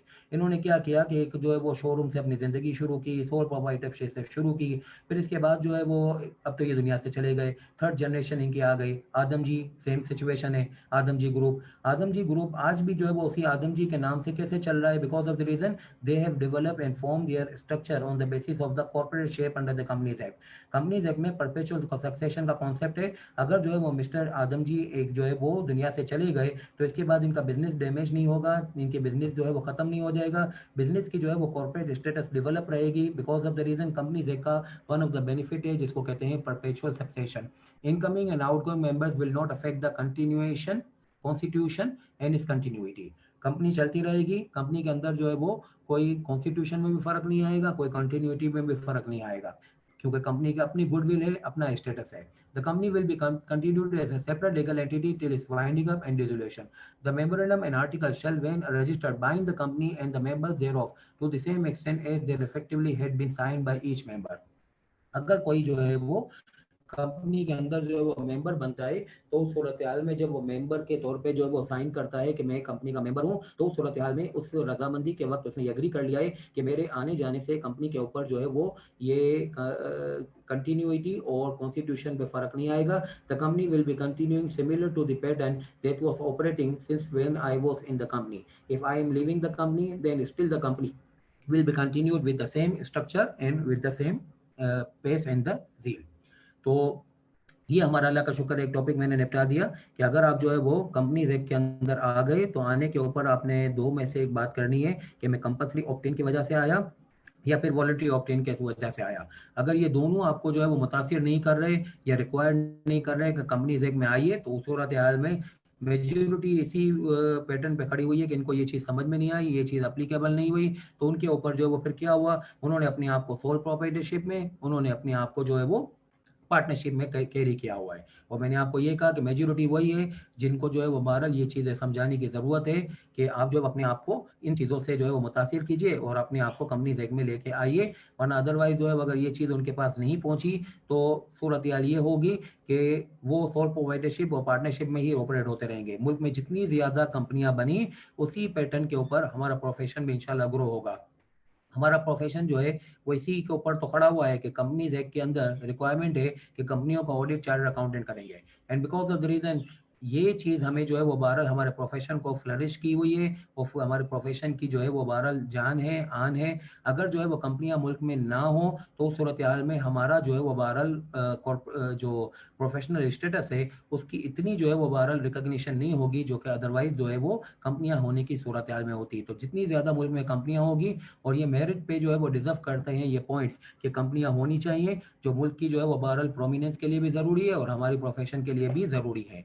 ये बेनिफिट्स लोगों को समझाने पड़ेंगे, उसकी बेस पे बिजनेसेस जो है वो कंपनी की शक्ल में आएंगे। कंपनी की शक्ल में आना कोई खर्चे की बात नहीं है, बस ये बात है कि उसके ऊपर आपको कंप्लाइंसेस करने पड़ते हैं। Types and structure of companies, कोई कंपनी के ऊपर आ गया कि भाई कंपल्सरी ऑप्ट इन और वॉलंटरी ऑप्ट इन, तो वो अपने आप को डिफाइन कैसे करता है। टाइप दो टाइप की होती है, एक होती है प्राइवेट लिमिटेड कंपनी और एक होती है public limited company. Private limited company क्या होती है? ऐसी कंपनी जिसके आर्टिकल में ये लिखा होता है, आर्टिकल ऑफ एसोसिएशन इंशाल्लाह एक डॉक्यूमेंट आप लोगों को मालूम होगा, हम पढ़ेंगे भी, हमारे सिलेबस का पार्ट भी है। एक डॉक्यूमेंट होता है कंपनी का फाउंडेशन डॉक्यूमेंट जो कंपनी के अवाइल दौर में, शुरू के दौर में बनता है, जो रजिस्ट्रार के बाद रजिस्टर होता है। उसके अंदर ये लिखा होता है restrict the right to transfer share, इसके जो शेयर्स होंगे उसकी ट्रांसफरेबिलिटी रेस्ट्रिक्टिव होगी। हाँ, same as otherwise provided under this act. हाँ, आप रेस्ट्रिक्शन अगर डालिएगा तो वो ना डालिएगा जिसके ऊपर जो है वो एक्ट में कोई रेस्ट्रिक्शन ऑर्डरली लिखी हुई हो। ये सेक्शन 76 है, concept of right of first refusal.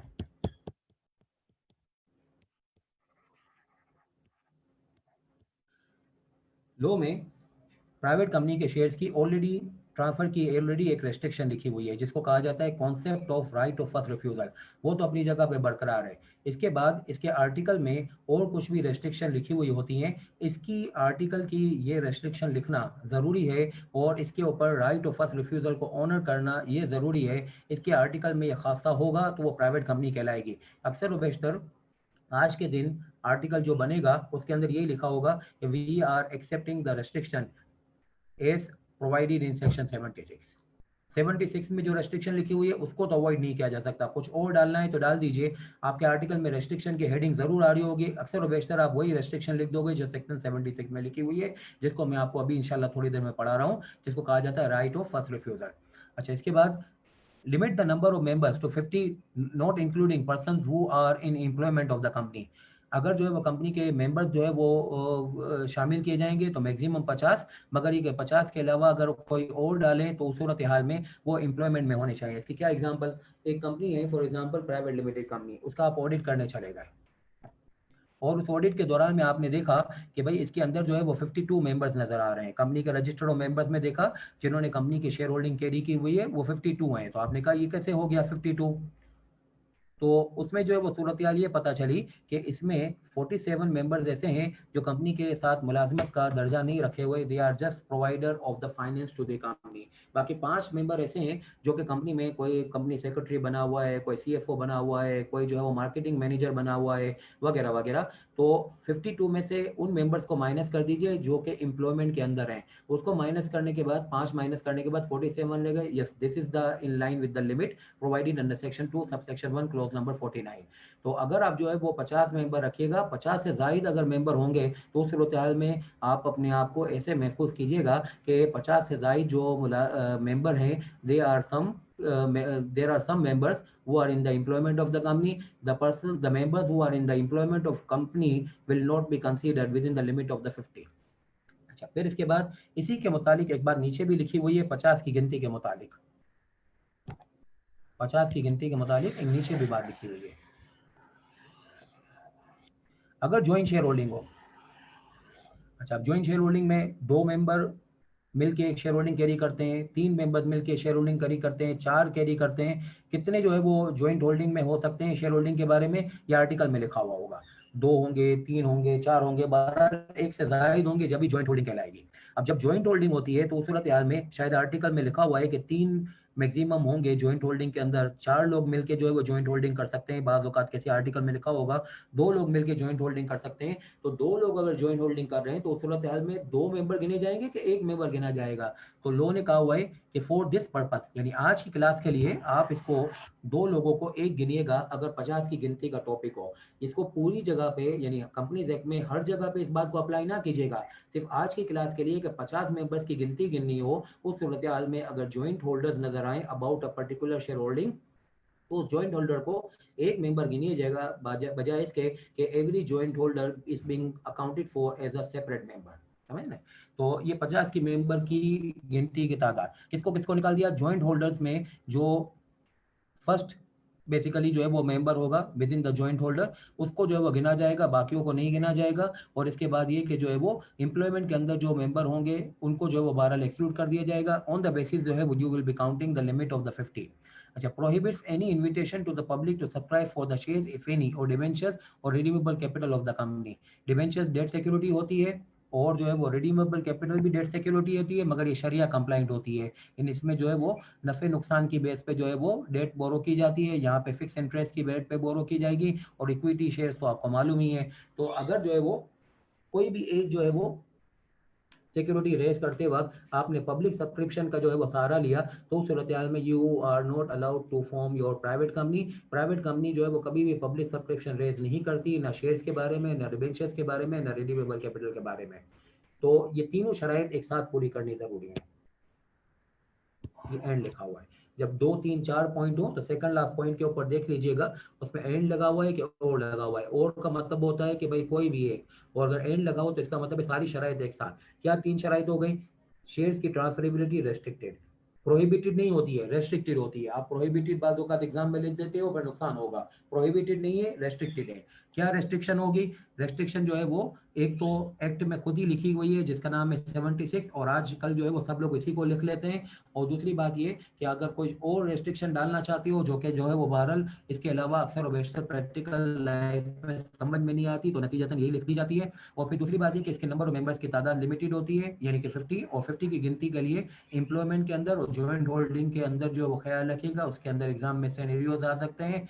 और इसके अंदर जो है वो पब्लिक सब्सक्रिप्शन कभी भी जो है वो इन्वाइट नहीं की जाती है। इसमें जितनी भी शेयर होल्डिंग या बहरहाल डिवेंचर होल्डिंग या फिर एक रिडीमेबल कैपिटल होल्डिंग जो होती है वो सारी की सारी प्राइवेटली निगोशिएटेड दोस्तों में फैमिली के अंदर होती है। इसके अंदर आउटसाइडर्स पब्लिक इन्वॉल्वमेंट नहीं होती है।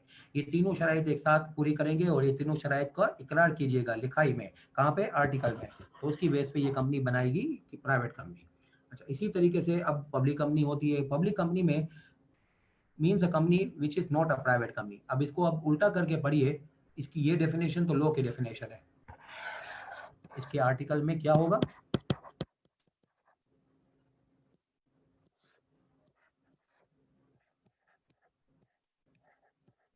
No restriction, no limit, no prohibition. इसके आर्टिकल में क्या होता है यानी आप इसको ऐसे जो है वो बयान करेंगे, नो प्रोहिबिशन ऑफ इन्विटेशन। इसके आर्टिकल में क्या होगा? इसके आर्टिकल में ये तीनों चीजें आपको नजर नहीं आएंगी। इसके अंदर शेयर की ट्रांसफरेबिलिटी के ऊपर कोई रेस्ट्रिक्शन नजर नहीं आएगी, इसके नंबर ऑफ मेंबर्स की कोई लिमिट नहीं होगी, और इसके जो है वो प्रोहिबिशन नहीं होगी ऑफ इन्विटेशन और पब्लिक सब्सक्रिप्शन। ये जो है वो बहरहाल पब्लिक कंपनी का प्रैक्टिकल जो है वो जायचा है। पब्लिक कंपनी के अंदर लीगल डेफिनेशन तो ये है कि ऐसी कंपनी जो अदर देन प्राइवेट हो, तो अदर दिन प्राइवेट के ऊपर अगर हम इसकी खासियतें गिनना चाहें तो कैसे गिनेंगे? हम किसी को अगर पब्लिक कंपनी के ऊपर एडवाइस करते हैं कि आप पब्लिक कंपनी फॉर्म कीजिएगा, तो हम इसको बयान करते हैं कि देखिए तुम्हारे पास 5,000 मेंबर हो जाए, 10,000 मेंबर हो जाए, कोई लिमिट नहीं है। तुम अगर अपने साथियों के साथ जो है वो पैसे जमा करना चाहो वो भी ठीक है, और जो है वो अगर तुम जो है वो पब्लिक सब्सक्रिप्शन से पैसे इकट्ठे करना चाहो वो भी ठीक है। तुम शेयर भी पब्लिकली इशू कर सकते हो, डिवेंचर्स भी, रिडीमेबल कैपिटल भी। फिर तीसरी बात ये कि तुम्हारे शेयर्स की, जिसके पास भी शेयर्स पड़े हुए हैं, उसकी ट्रांसफरेबिलिटी जो है वो फ्री ट्रांसफरेबिलिटी है, उसके अंदर रेस्ट्रिक्शन जो है वो नहीं है। अब जो रेस्ट्रिक्शन नहीं है उसको कैसे बयान करेंगे, इसके ऊपर जो है वो आप लोगों को मेरे साथ आज सेक्शन 74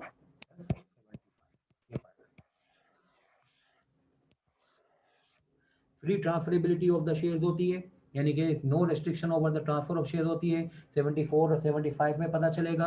76 जो है वो restrictive transfer of the shares है, जो कि जो है वो प्राइवेट कंपनी का खासा है। अच्छा, अब क्या होता है मामला कि प्राइवेट कंपनी के अंदर भी दो किस्में हैं मजीद, एसएमसी, अदर प्राइवेट कंपनी।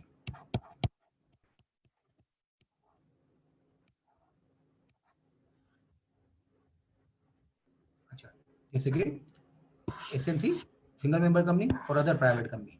और पब्लिक कंपनी के अंदर भी जो है वो दो मामला हैं कि लिस्टेड कंपनी और अनलिस्टेड कंपनी। तो इनिशियली जो है वो you will decide yourself as a private company और public company, and then after you will be further designing yourself as a single member company or other private company within the private company, and in the public company you will be defining yourself as a limit listed company or unlisted company। इसको 2 minute में मैं आपको explain करता हूँ। अच्छा, अब वो बात क्या हुई कि प्राइवेट कंपनी के डेफिनेशन और पब्लिक कंपनी के डेफिनेशन, ये तो लीगल डेफिनेशन, मगर कोई आपको इसका टेक्निकल एंगल पूछता है कि क्या बात हुई। जैसे आपकी और मेरी तबीयत जो है, हम भी एक शख्सियत है, अल्लाह ने जो है वो हमें नेचुरल पर्सन बनाया, और ये कंपनी जो है ये भी बहरहाल एक शख्सियत है, जिसको जो है वो बहरहाल अल्लाह के बंदों ने अल्लाह की जो है वो दी हुई काबिलियत की बेस पे जो है वो एक आर्टिफिशियल जुडिशियल यानी कानूनी शख्स बनाया। आपकी और मेरी तबीयत में भी कुछ लोग ऐसे हैं कि जो कि एक्सट्रोवर्ट है, यानी कि जो है वो अपनी आपको पब्लिकली गेमा गेमी में वो अपने आप को जो है वो फिट करते हैं, उसमें उनको तसल्ली होती है। कुछ जो है वो इंट्रोवर्ट है कि जो अपनी ज़ात में मगन है, वो इतने मजमे को वगैरह को पसंद नहीं करते। तो इसी तरीके से कंपनियों की शख्सियत के बारे में भी इसी तरीके से किसी ने जो है वो बात की है कि अगर कोई कंपनी, यानी आपकी तबीयत ऐसी है कि आप अकेलापन पसंद करते हो, तो शायद आप प्राइवेट कंपनी बनाओगे, क्योंकि पब्लिक कंपनी के अंदर तो बहुत सारे मेंबर होंगे, यहाँ पे 50 की लिमिट होगी। और फिर मजीद ये कि अगर आप बहुत ज़्यादा जो है वो तनाई पसंद हो, तो ज़ाहिर बात है आप बिजनेस को बहुत ज़्यादा जो है वो कन्फाइन रखना चाहोगे, उसमें फिर आप सिंगल मेंबर कंपनी बना लीजिएगा।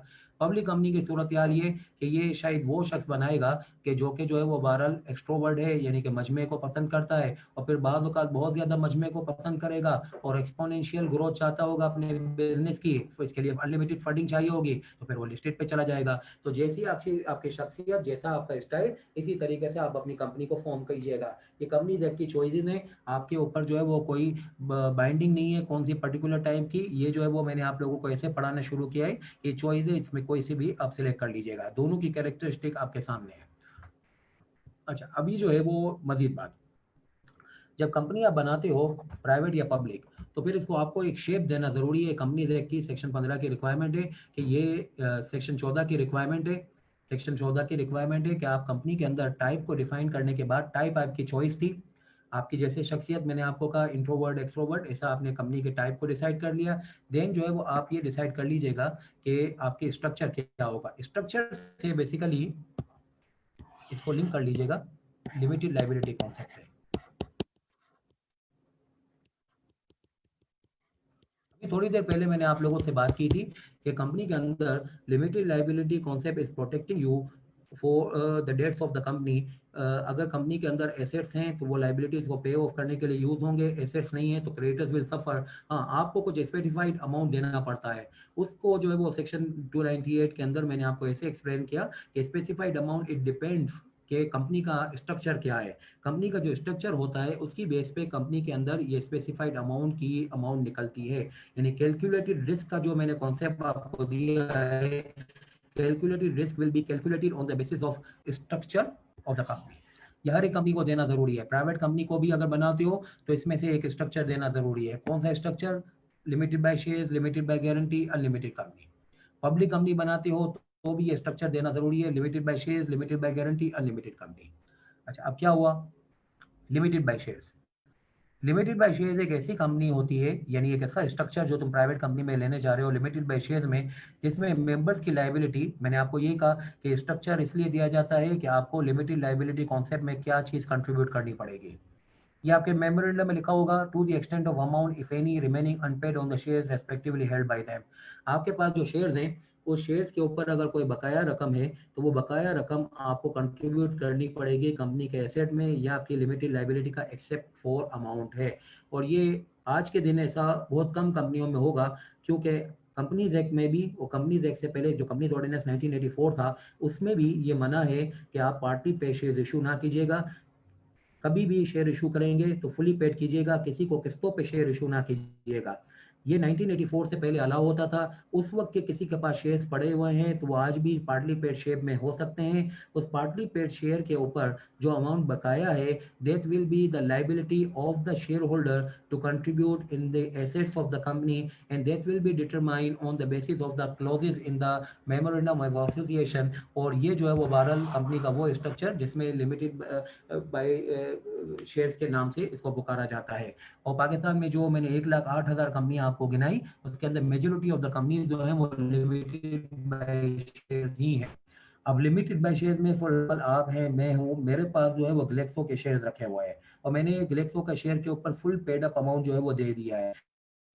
मेरी लाइबिलिटी रहती है नहीं, because of the reason company के अंदर लिमिटेड बाय शेयर्स के अंदर कब होगी लाइबिलिटी, जब शेयर्स के ऊपर अनपेड अमाउंट इफ एनी है। मेरे शेयर्स के बारे में कोई अमाउंट नहीं है, तो इन case of fully paid liability है ना। लिमिटेड बाय गारंटी, इसमें दो किस्में हो सकती है, इसमें शेयर कैपिटल हो भी सकता है और इसमें शेयर कैपिटल नहीं भी हो सकता। अच्छा, इसमें क्या होता है, company having the liability of members limited by memorandum, again memorandum में ये लिखा होगा कि आपकी लायबिलिटी है तो such amount is the members में रेस्पेक्टिवली, रेस्पेक्टिवली का मतलब बारी बारी, thereby undertake to contribute to the assets of the company in the event of its being bound up। Limited by guarantee में ये होता है कि मेंबर, हर मेंबर, रेस्पेक्टिवली का मतलब ये कि हर मेंबर गारंटी का अमाउंट को जो है वो कंट्रीब्यूट करेगा इन the event of winding up. जब कंपनी की वाइंडिंग अप होगी तो उसमें इसका अमाउंट जो इसने गारंटी किया होगा at the time of becoming member, वो इसको कंट्रीब्यूट करना पड़ेगा। 2001 के अंदर एक आदमी मेंबर बना, उसने शायद जो है वो 50,000 रुपए गारंटी किया था। इसके बाद जो है वो 2020 के अंदर अगर एक मेंबर बना तो उसने जो है वो शायद जो है वो 5 लाख रुपए गारंटी किया हुआ है। फिर इसके बाद जो है वो 2021 के अंदर एक मेंबर बना तो उसने जो है वो शायद जो है वो 20 लाख रुपए गारंटी किया हुआ है। तो गारंटी का आपस में क्या रेशो होगा वो लॉ में डिफाइन नहीं है। गारंटी रेशो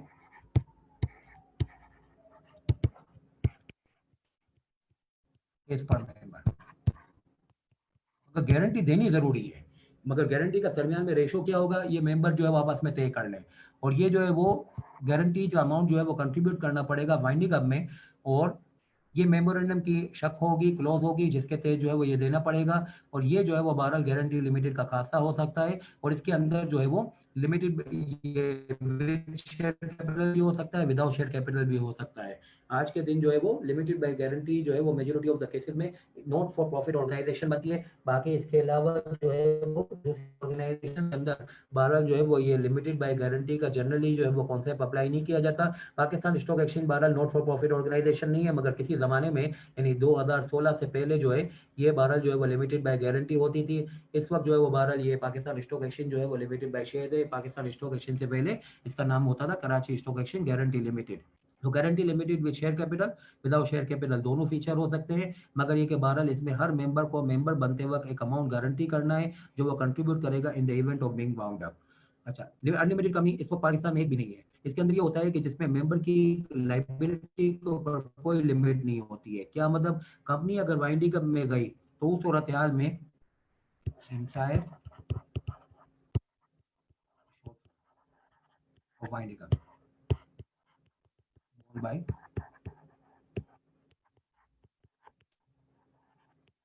मेंबर्स को कंपनी की वाइंडिंग अप में जितना भी जो है वो एसेट्स में कमी होती है वो सारी के सारी जो है वो मेंबर्स को जो है वो बियर करनी पड़ती है।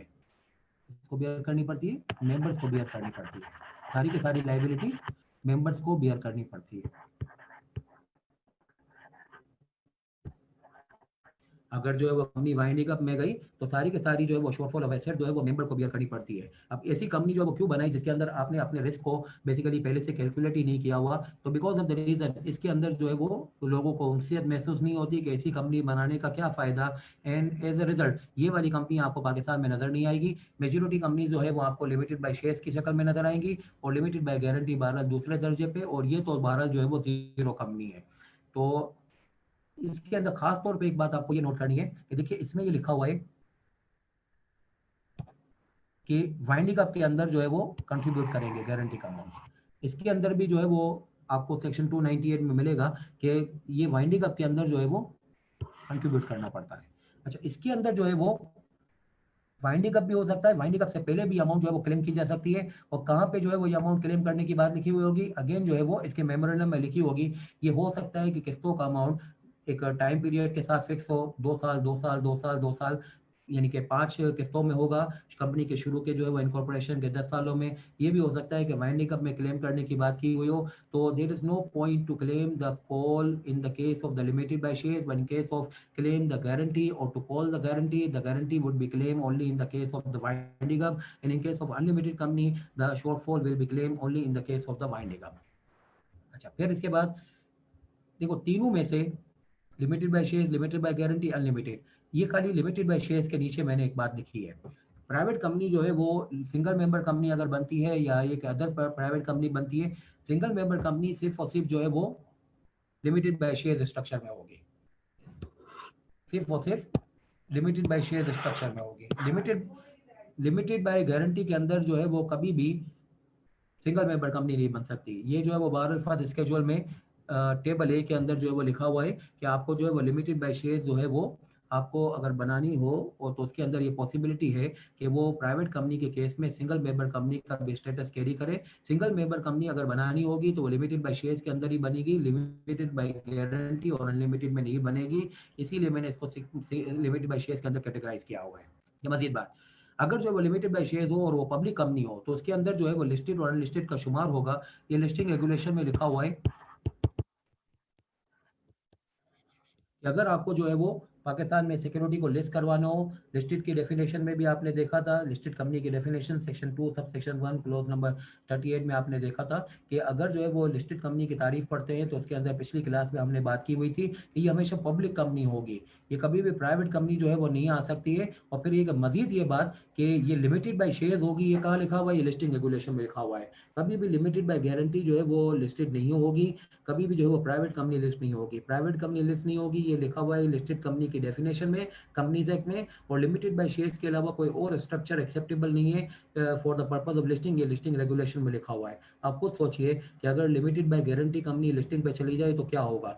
उसमें तो कोई भी आदमी जब भी कंपनी का मेंबर बनेगा तो मेंबर बनने से पहले उसका अमाउंट अंडरटेक करना पड़ेगा, गारंटी करना पड़ेगा। How it will be possible कि बिफोर जो है वो मेंबरशिप वो जाके जो है वो जो है वो कंपनी के पास जो है वो गारंटी को अंडरटेक करे, नहीं ये पॉसिबल नहीं है। Because of the reason in order to avoid administrative hassle, law has prohibited, listing regulations have prohibited कि लिमिटेड बाय गारंटी और अनलिमिटेड कंपनी कभी भी हमारे पास लिस्टिंग के लिए ना आए।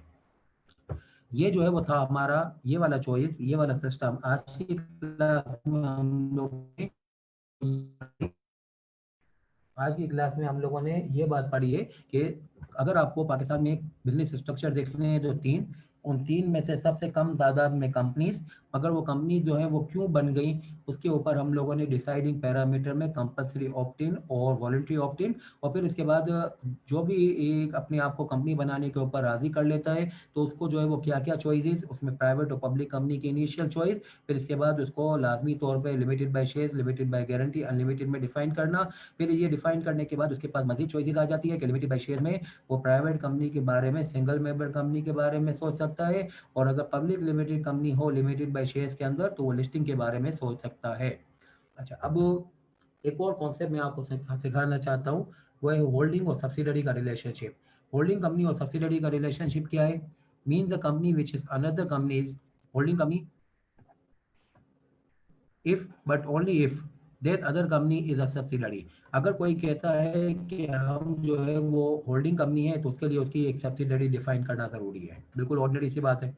अच्छा, फिर इसके बाद सब्सिडी के बाद in relation to any other company that is holding company. कोई अगर कहता है कि हम सब्सिडरी है, तो जाहिर बात है उसकी कोई होल्डिंग कंपनी होनी चाहिए। Means a company in which the holding company controls the composition of the board.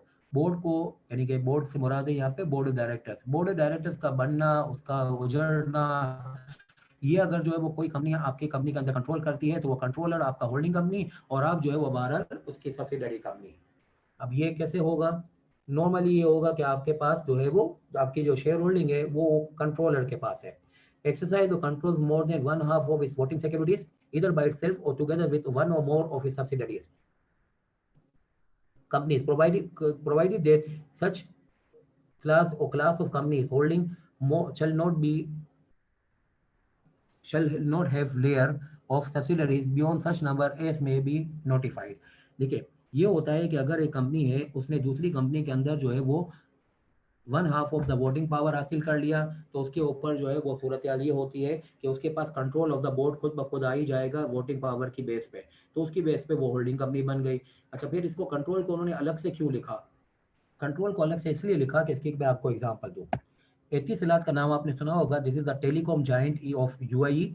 उसने पाकिस्तान टेली कम्युनिकेशन के अंदर 26% वोटिंग पावर रखा हुआ है, मगर बोर्ड डायरेक्टर्स को सारा लाना ले जाना उसकी जो है वो डोमेन में आता है। Because of the reason government of Pakistan ने इसको शेयर होल्डर्स एग्रीमेंट या बहरहाल मैनेजमेंट एग्रीमेंट के अंदर ये इख्तियार दिया हुआ है कि बोर्ड की कंपोजिशन में गवर्नमेंट ऑफ पाकिस्तान जिसके पास मेजोरिटी शेयर होल्डिंग है वो इंटरफेयर नहीं करेंगे।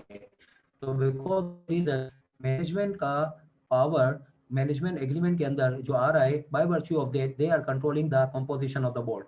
ऑन द अदर एंड अगर वोटिंग पावर देखते हैं तो वो तो सिर्फ इनके पास 26% है, बट स्टिल जो है वो Etisalat is the holding company and the Pakistan telecommunication is the subsidiary company on the basis of the concept of the control and the control. अब इफेक्टिवली आपने कंट्रोल को मेरे साथ समझ लिया कि कंट्रोल कैसे हासिल हुआ?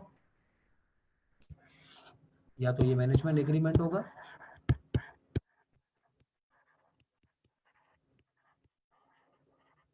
या ये वोटिंग पावर की बेस पे होगा। और वोटिंग पावर तो 12 नीचे अलग से भी लिखा हुआ है कि अगर आपके पास 50% से जायद वन हाफ यानी कि 50% और मोर देन 50% अगर आपके पास हो, मोर देन वन हाफ यानी कि मोर देन 50% अगर आपके पास जो है वो वोटिंग पावर हो, तो then you are the controller as well as you are the holding company. अगर जो है वो मोर देन 50% वोटिंग पावर ना हो, तो उस सूरत हाल में आप अपने आप को सरेंडर ना कर दीजिएगा कि आप जो है वो इस कंपनी के होल्डिंग कंपनी नहीं हो सकते।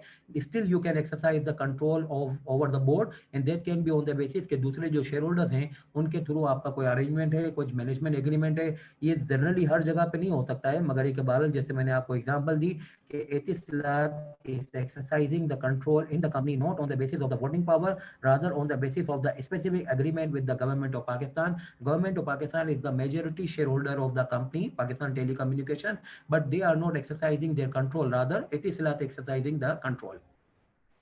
अच्छा, इसमें यह भी लिखा हुआ है कि अगर आप जो है वो किसी के अंदर 50% से ज़ायद वोटिंग पावर रखते हो, तो उसकी वजह ये होती है कि आपका डायरेक्ट जो है वो वोटिंग पावर नहीं होता है, आपका इनडायरेक्ट वोटिंग पावर होता है। इसकी एग्जांपल इस तरीके से आप ले लीजिए, लिमिटेड, बी लिमिटेड और सी लिमिटेड।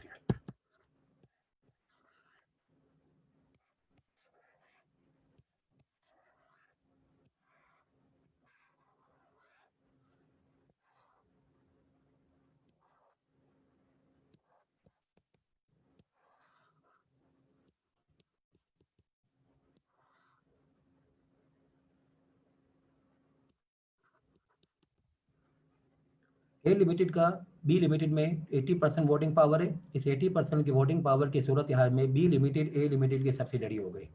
ए लिमिटेड का सी लिमिटेड के अंदर वोटिंग पावर जो है वो मैंने लिखा है 40%। अब ये 40% के ऊपर तो इसकी सब्सिडरी नहीं बनी। अब इसने क्या किया कि इसके दरमियान में एक और सब्सिडरी है, इसको जो है वो यहाँ पे लोन ने जो है वो कहा हुआ है टुगेदर विद वन और more of its subsidiaries companies. तो ये क्या कर रहा है, ये बी लिमिटेड के थ्रू सी लिमिटेड के अंदर डायरेक्टली तो ये 40% कैरी कर रहा है और बी लिमिटेड के थ्रू सी लिमिटेड के अंदर ये 30% कैरी कर रहा है। तो मिला के जो है वो बहरहाल अब इसका जो है वो वोटिंग पावर जो है वो हो गया मोर देन 50%। तो एज अ रिजल्ट जो है वो ये वाली सी लिमिटेड जो है वो इसकी ए लिमिटेड की सब्सिडरी हो गई। ए लिमिटेड बी लिमिटेड का कंट्रोलर है डायरेक्टली, और जो है वो ए लिमिटेड सी लिमिटेड का कंट्रोलर है इनडायरेक्टली। एंड द इनडायरेक्टली के अंदर जो बीच में सब्सिडरी इन्वॉल्व हुई है उसको जो है वो किस नाम से पुकारा गया है? लेयर के नाम से। बी इस लेयर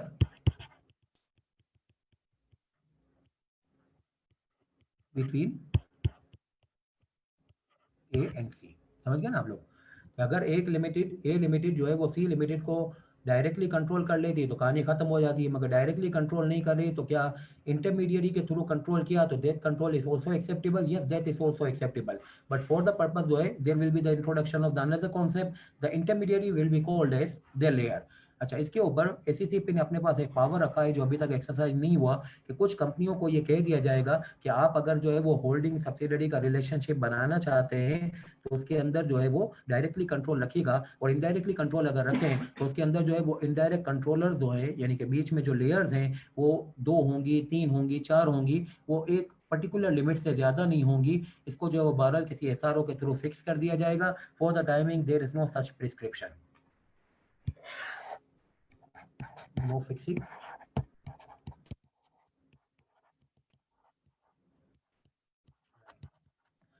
अब इसमें मजीद कुछ एक बात कर लेते हैं। A company shall be deemed to be a subsidiary company of the holding company if the control referred to in clause A or B or is of another subsidiary company of the holding company। अगर आप जो है वो holding company के साथ directly जुड़े हुए हो तो भी जो है वो बहरहाल आप सब्सिडरी, और अगर इनडायरेक्टली जुड़े हुए हो जैसे लेयर के थ्रू तो that is also relationship of the holding and subsidiary। Composition of company's board shall be deemed to be controlled by another company if that another company by exercise of power exercisable of its discretion can appoint or remove all or majority of the directors। ये इसकी definition है। अब board को control करते हो क्या मतलब majority of the directors का आना और जाना आपके ऊपर है, तो you are the controller. Company का मतलब क्या है? बॉडी कॉर्पोरेट भी शामिल है। जैसे मैंने आपको example the, A limited can be a company in Pakistan, A limited can be a company outside Pakistan. Body corporate कर मैंने आपको बताया था पार्लियामेंट के इनेक्टमेंट वाली company, foreign company, companies act की कंपनी, तीनों को अगर मिला के बात की जाएगी तो उस सूरत हाल में इसको बॉडी कॉर्पोरेट के नाम से पुकारा जाता है।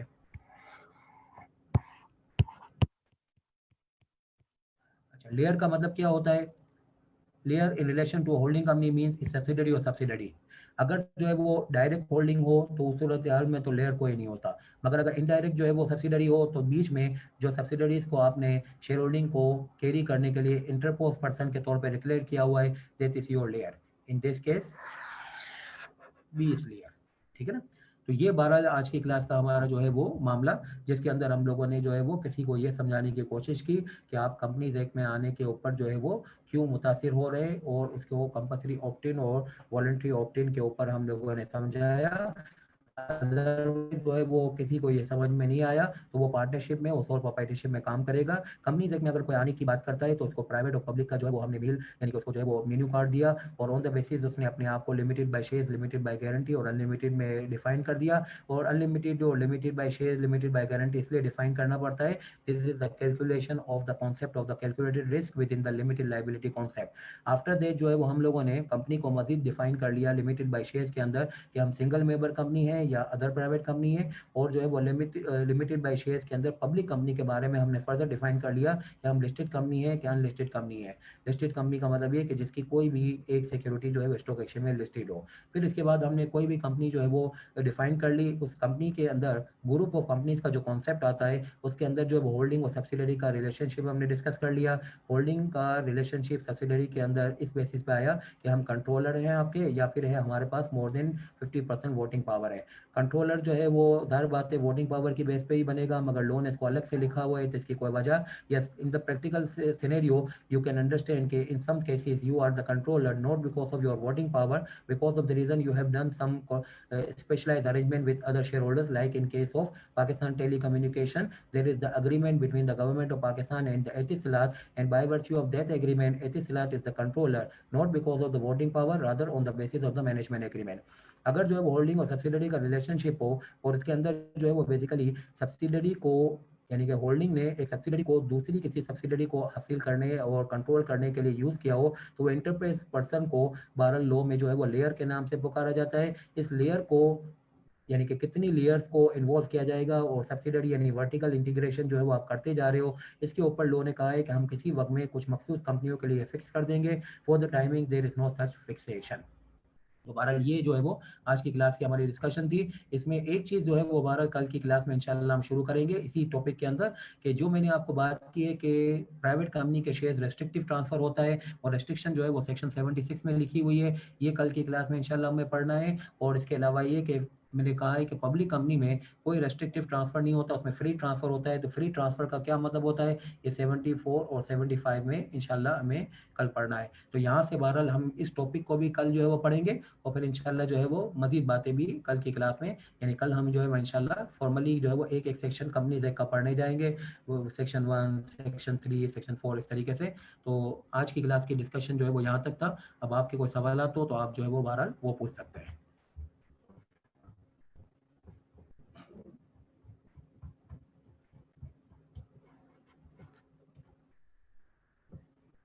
Please repeat.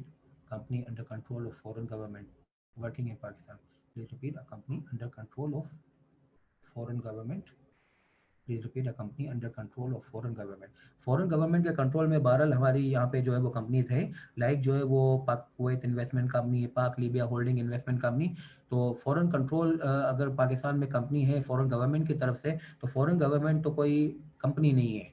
तो उस सूरत हाल में ये वाली कंपनी कोई सब्सिडरी कंपनी नहीं बन जाती है फॉरेन गवर्नमेंट की। Normally foreign government will no never be acquiring a control in a local company directly, rather they will be involving some authorities of their country, like जो है वो पाक कुवैत इन्वेस्टमेंट कंपनी के अंदर जो है वो कुवैत गवर्नमेंट ने कैसे इन्वेस्ट किया, कुवैत गवर्नमेंट ने कुवैत के अंदर एक कंपनी बनाई हुई है जिसका नाम है कुवैत इन्वेस्टमेंट अथॉरिटी। फिर उसके थ्रू जो है वो बहरहाल पाक कुवैत के अंदर जो है वो वोटिंग पावर या कंट्रोल हासिल किया गया, एंड एज अ रिजल्ट जो है वो पाक Kuwait investment company is the subsidiary of the Kuwait investment authority. Sir enactment means कानून, इनेक्टमेंट का मतलब होता है कानून। So companies formed under special enactment will also be required to register additionally in companies act. नहीं, special enactment वाली जो company है वो अगर लिस्टिंग पे चली जाती है तो ऑटोमेटिकली 505 सब सेक्शन 2 के तहत वो खुद ब खुद जो है कंपनी एक्ट को फॉलो करने की पाबंद है। उसके ऊपर कोई एडिशनल जो है वो रजिस्ट्रेशन रिक्वायरमेंट नहीं है। ये हाफिज साहब क्या कह रहे हैं।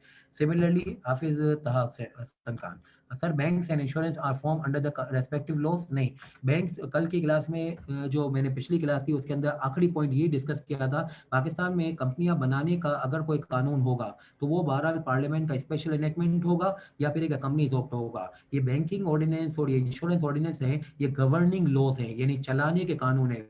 बनाने का कानून तो या तो पार्लियामेंट का स्पेशल एनेक्टमेंट होगा या कंपनीज एक्ट होगा। और इसके अलावा ये कि अगर आपको इन पाकिस्तानी कवानीन के अलावा देखना हो तो फॉरेन लॉ होगा। बाकी अदरवाइज पाकिस्तान में इन दो जो है वो यानी पार्लियामेंट का स्पेशल एनेक्टमेंट और कंपनीज एक्ट के अलावा जितने भी कानून है, सीडीसी एक्ट है, मुदारबा ऑर्डिनेंस है, बैंक ऑर्डिनेंस है, इंश्योरेंस है, ये सारे के सारे जो है वो बेसिकली गवर्निंग लॉज है rather than formation laws. Yes, banking और इंश्योरेंस जो है वो कंपनीज एक्ट के अंदर बनेंगी। Sir can an employ contribute to companies finance. Yes, अगर जो है वो सूरत हाल है कि आप जैसे आप हो सैयद साहब, आप और मैं मिलके कंपनी बनाएंगे तो ज़ाहिर बात है उस कंपनी में इनिशियल दौर पे तो हम क्यों इतने सारे मुलाजमीन रख लेंगे। आप और मैं कंपनी को बनाएंगे, आप और मैं ही कंपनी को फाइनेंस करेंगे और फिर आप जो है वो बन जाइएगा इसके चीफ एग्जीक्यूटिव और मैं उसका बन जाऊंगा फाइनेंस डायरेक्टर, और मिलजुल के हम कंपनी को चलाएंगे and we will be the employees and we will be the members. तो इन सम से केसेस जो है वो ये सूरत हाल होगी कि कंपनी के मेंबर्स जो है वो अलग होंगे और जो है वो बहरहाल आउटसाइडर्स अलग होंगे। बाकी मोस्ट ऑफ द केसेस में प्राइवेट कंपनी के मेंबर्स जो है वो बहरहाल कंपनी के मुलाजिम भी होते हैं।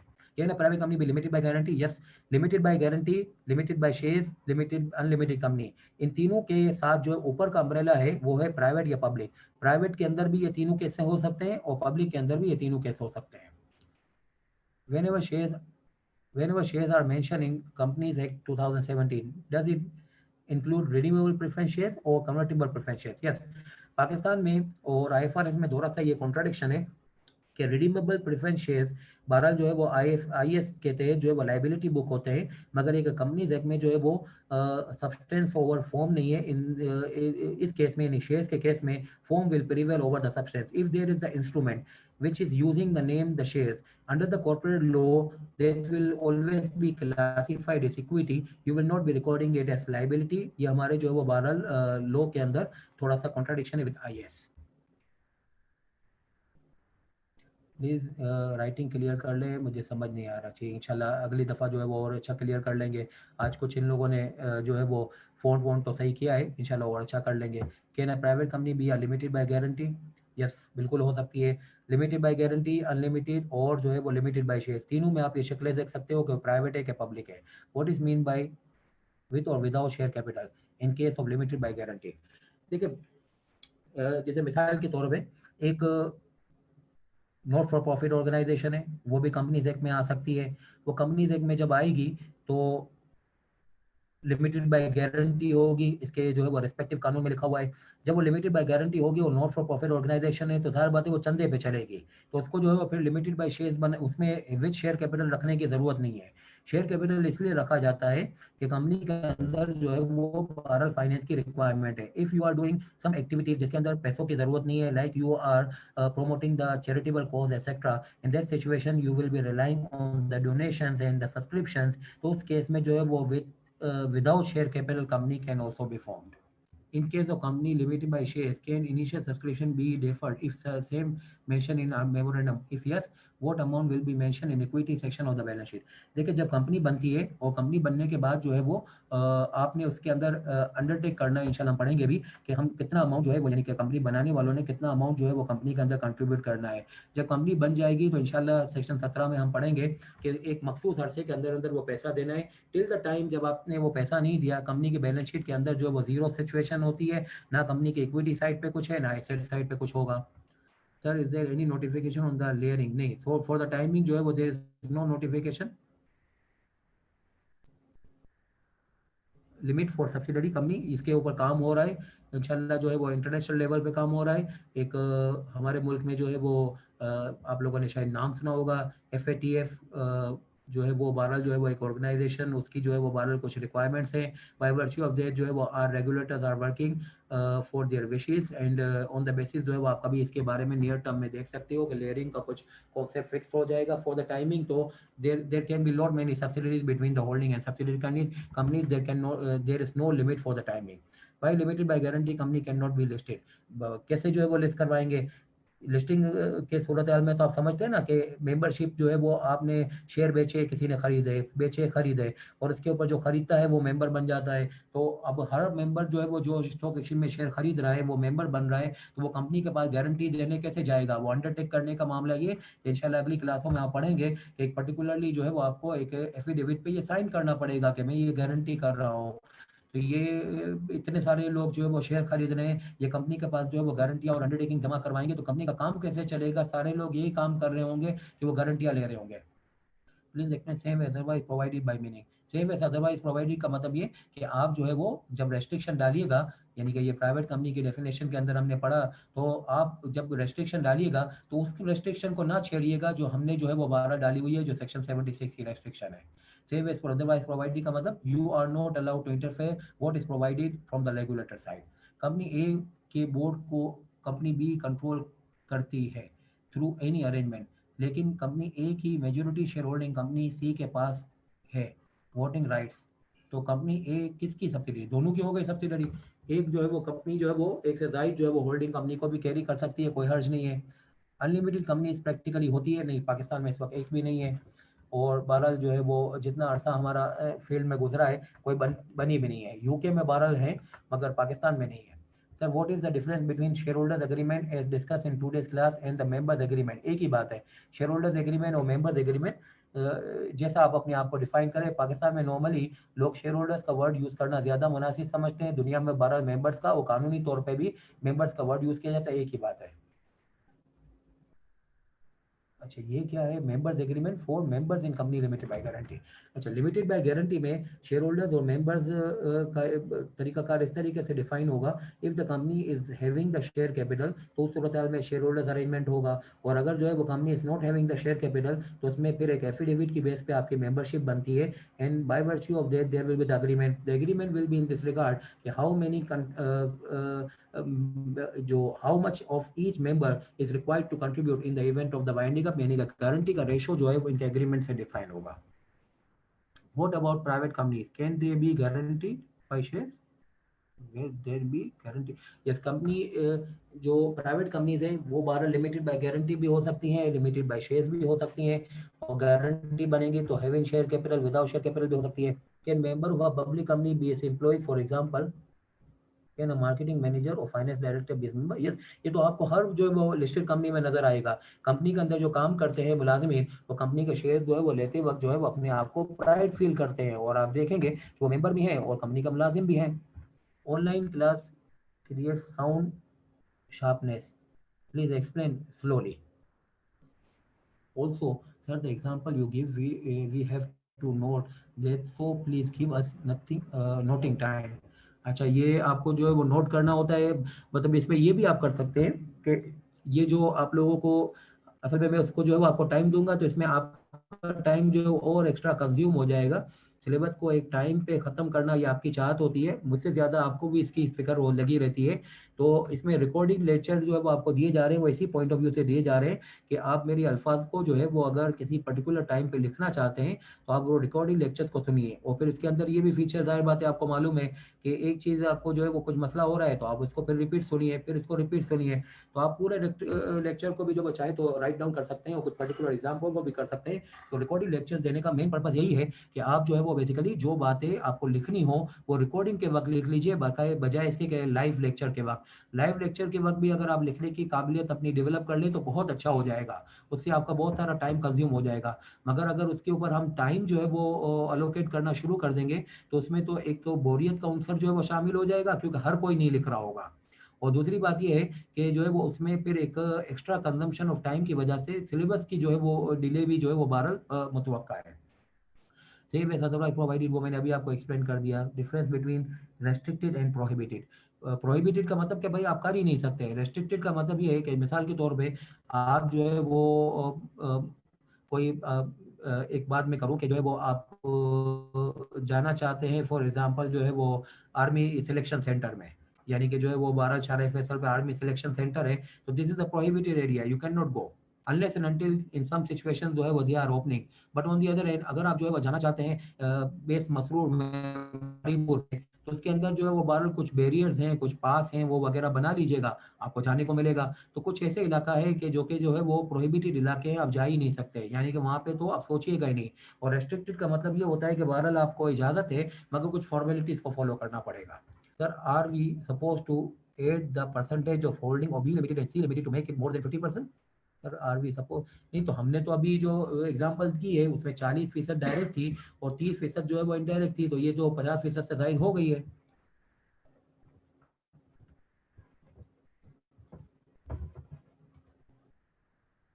अनलिमिटेड कंपनी में कंट्रीब्यूट सिर्फ वाइंडिंग अप के वक्त, यस सिर्फ वाइंडिंग अप के वक्त होता है, सेक्शन 298 में इसके बारे में लिखा हुआ है। Sir, we have studied the concept of separate legal person, that the company and its management are separate person, but there are many sections in which the directors and chief executive are penalized। देखो separate entity concept का मतलब ये होता है कि आप company के कारोबार के लिए जिम्मेदार नहीं है, मगर जो पेनल्टी लगती है वो तो कंपनी का कारोबार ही नहीं था, वो तो आपने ऐसा कुछ कर दिया जो कंपनी के लिए आपको करना ही नहीं चाहिए था, और आपने उसकी वजह से जो वो पेनल्टी जो वो बेयर की है। तो ये वाला जो है वो लीगल पर्सन के कॉन्सेप्ट को डिस्टोर्ट नहीं करता। आप जो है वो इसकी पेनल्टी को ऐसे समझिएगा कि पेनल्टी ऐसी चीज़ है कि आपको आइडियली वो काम सोचना ही नहीं चाहिए था कंपनी के बारे में। जैसे कि आपने अगर जो है वो प्रोस्पेक्टस जो है वो जारी कर दिया इन case of a private limited company, तो उस सूरत हाल में आपको पेनल्टी लगेगी। आपको आज पढ़ने को मिला है कि आपको पब्लिक ऑफरिंग करनी नहीं है, आपने ऐसा काम क्यों कर डाला। तो ये इस तरीके से बात है कि आप जो है वो जैसे एक सिग्नल तोड़ देते हैं तो उस वक्त आपको पेनल्टी लग देती है, तो सिग्नल तोड़ने पे पेनल्टी इस वजह से लगी कि आपको गाड़ी चलाने की इजाज़त है, मगर इस वक्त जो है वो चलाने की इजाज़त नहीं है। तो कंपनी के लिए काम करने की इजाज़त है, कंपनी के कामों को करिएगा, मगर ये कि कंपनी का काम जो नहीं है उसको करेंगे तो उस सूरत हाल में बहरहाल आपके ऊपर पेनल्टी लगेगी। If a certificate of commencement has been obtained after signing of the contracts, would individual signing the contract still be नहीं, उस सूरत हाल में आपको सेक्शन में इसकी प्रोटेक्शन मिलेगी। If you have signed the contract and after that you have obtained the certificate, then automatically the contracts will be converted into the company contracts. Multinational companies incorporated outside Pakistan are required to obtain certificate of investment in Pakistan to use Pakistan as place of business. ये certificate of investment नहीं होता है, ये basically board of investment से एक permission लेनी पड़ती है, उसको बहरहाल जो है वो लिया जाता है। वो आपके सिलेबस का सब्जेक्ट नहीं है, उसको आपको अलग से पूछना हो तो मुझे पूछ लीजिएगा। Difference between listing of company and listing of securities, एक ही बात है। अगर कोई एक भी सिक्योरिटी को लिस्ट करवा लिया तो उस सूरत हाल में आपको इस लिस्टेड कंपनी का स्टेटस मिल जाएगा। ये जो है वो लिस्टिंग ऑफ कंपनीज जो है वो आपका बेसिकली डेजिग्नेशन है, और लिस्टिंग ऑफ सिक्योरिटीज जो है वो आपके परफॉर्मेंस है। ये आपकी मूव होगी लिस्टिंग ऑफ सिक्योरिटीज, और इसके ऊपर आपको लिस्टिंग कंपनी लिस्टेड कंपनी का स्टेटस मिल जाएगा। सर इंश्योरेंस कंपनीज एक्ट 2007 में आएगी? यस, बिल्कुल बनती यहीं पे, पर स्टेट लाइफ इंश्योरेंस वो इसमें इसलिए नहीं आएगी, वो पार्लियामेंट के स्टेट लाइफ पार्लियामेंट के स्पेशल एनएक्टमेंट के तहत बनी हुई है। In case of company limited by guarantee having share capital, can there be joint holders? Company limited by guarantee having share capital, yes, joint holder हो सकते हैं। Repeat the concept of subsidiary company and layers. अगर एक company हो जिसका holding company identified हो on the basis of the control और having the shareholding of more than 50%, then the holder or the controller is the subsidiary company and you are is the holding company and you are the subsidiary. In case of joint ownership, one person is in employment of the company. Will the joint owner of considered for restriction of number of members in private company? In case of joint ownership, one person is in employment of the company. देखिए joint owner में तो आप जो है वो basically एक member को तो निकाल ही देंगे, दो मेंबर को तो निकाल ही देंगे, एक को गिनेंगे। और नॉर्मली जो है वो आर्टिकल में ये लिखा होता है कि आप जो है वो जो जॉइंट होल्डर्स में जो फर्स्ट नेम होल्डर है उसको देखेंगे। अब फर्स्ट नेम होल्डर जो है वो उठाया और वो एम्प्लॉय है तो उसको एम्प्लॉय होने के नाते निकाल दीजिए, तो इफेक्टिवली तो all the joint holders will be excluded. फिर से रिपीट करता हूँ, there are 4 joint holders A, B, C, D. First name joint holder is A. B, C, D को तो आपने पहले ही निकाल दिया था डेफिनेशन की वजह से। अब A जो है उसने क्या किया, कंपनी के अंदर कॉन्ट्रैक्ट ऑफ एम्प्लॉयमेंट कर लिया, तो उसको भी निकाल दीजिएगा। तो इफेक्टिवली जो है वो 4 will be excluded. In counting 50 members in case of private company, CEO will be counted as a member of or he is an employee. देखिए चीफ एग्जीक्यूटिव ऑफिसर जो है वो इसकी डेफिनेशन में लिखा हुआ है कि ये can be an employ, contract of employment में हो सकता है और नहीं भी हो सकता। If he is in the contract of employment तो effectively he will be excluded. Sir layer के केस में अगर बी लिमिटेड 20% होल्ड करके सी लिमिटेड और ए बी 20 होल्ड करे, देन होल्डिंग सी लिमिटेड की 40% होगी। आप जो है वो एक इंशाल्लाह कंसोलिडेशन में पढ़ेंगे अपने एफआर के पेपर में।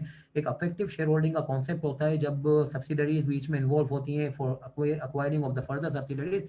यहाँ पे कॉर्पोरेट लॉ में अफेक्टिव शेयर होल्डिंग का कोई कॉन्सेप्ट नहीं है। अगर ए लिमिटेड का बी लिमिटेड के अंदर, अगर ए लिमिटेड का सी लिमिटेड के अंदर 40% स्टेक है और बी लिमिटेड का जो है वो सी लिमिटेड के अंदर 30% स्टेक है, तो ये 70% गिना जाएगा, अफेक्टिव शेयर होल्डिंग का नहीं गिना जाएगा। आपके एग्जाम्पल में तो 20-20 मिला के ये 40% बनता है, इसमें सब्सिडरी नहीं बनेगी। सब्सिडरी के लिए मोर देन 50% चाहिए। Sir how can an employ contribute to the company finance, ये हमारी बात हो चुकी है। सब्सिडरी के सिनेरियोज करा दीजिएगा। यस, आपके पास जो है वो लुकमान साहब जो है वो स्प्राइबर की मैनेजमेंट जो है वो आपके साथ इंशाल्लाह जो है वो इसके सवाल शेयर करने वाली है। जो भी हमारी क्लास होगी, हमारी बात हुई थी कि आपको इसके क्वेश्चन बैंक जो है वो डेवलप करने में मदद की जाएगी। आप उसके आंसर को मेरे साथ शेयर करेंगे तो सिनेरियोज आपको दिए जाएंगे, आप उसको सॉल्व कीजिए। इंशाल्लाह उसकी करेक्शन के वक्त आपको जो है वो उसको समझाया भी जाएगा कि क्या उसमें गलतियां हैं, क्या बिल्कुल सही किया। Does unlimited company also cover the concept of lifting of veil of incorporation? Yes, because shareholders is responsible to contribute to an unpaid liabilities of the company. Yes, and because of the reason, this is the scenario कि people are not convinced कि why to form the unlimited company। वो कहते हैं कि इसमें तो well of incorporation की lifting involve है।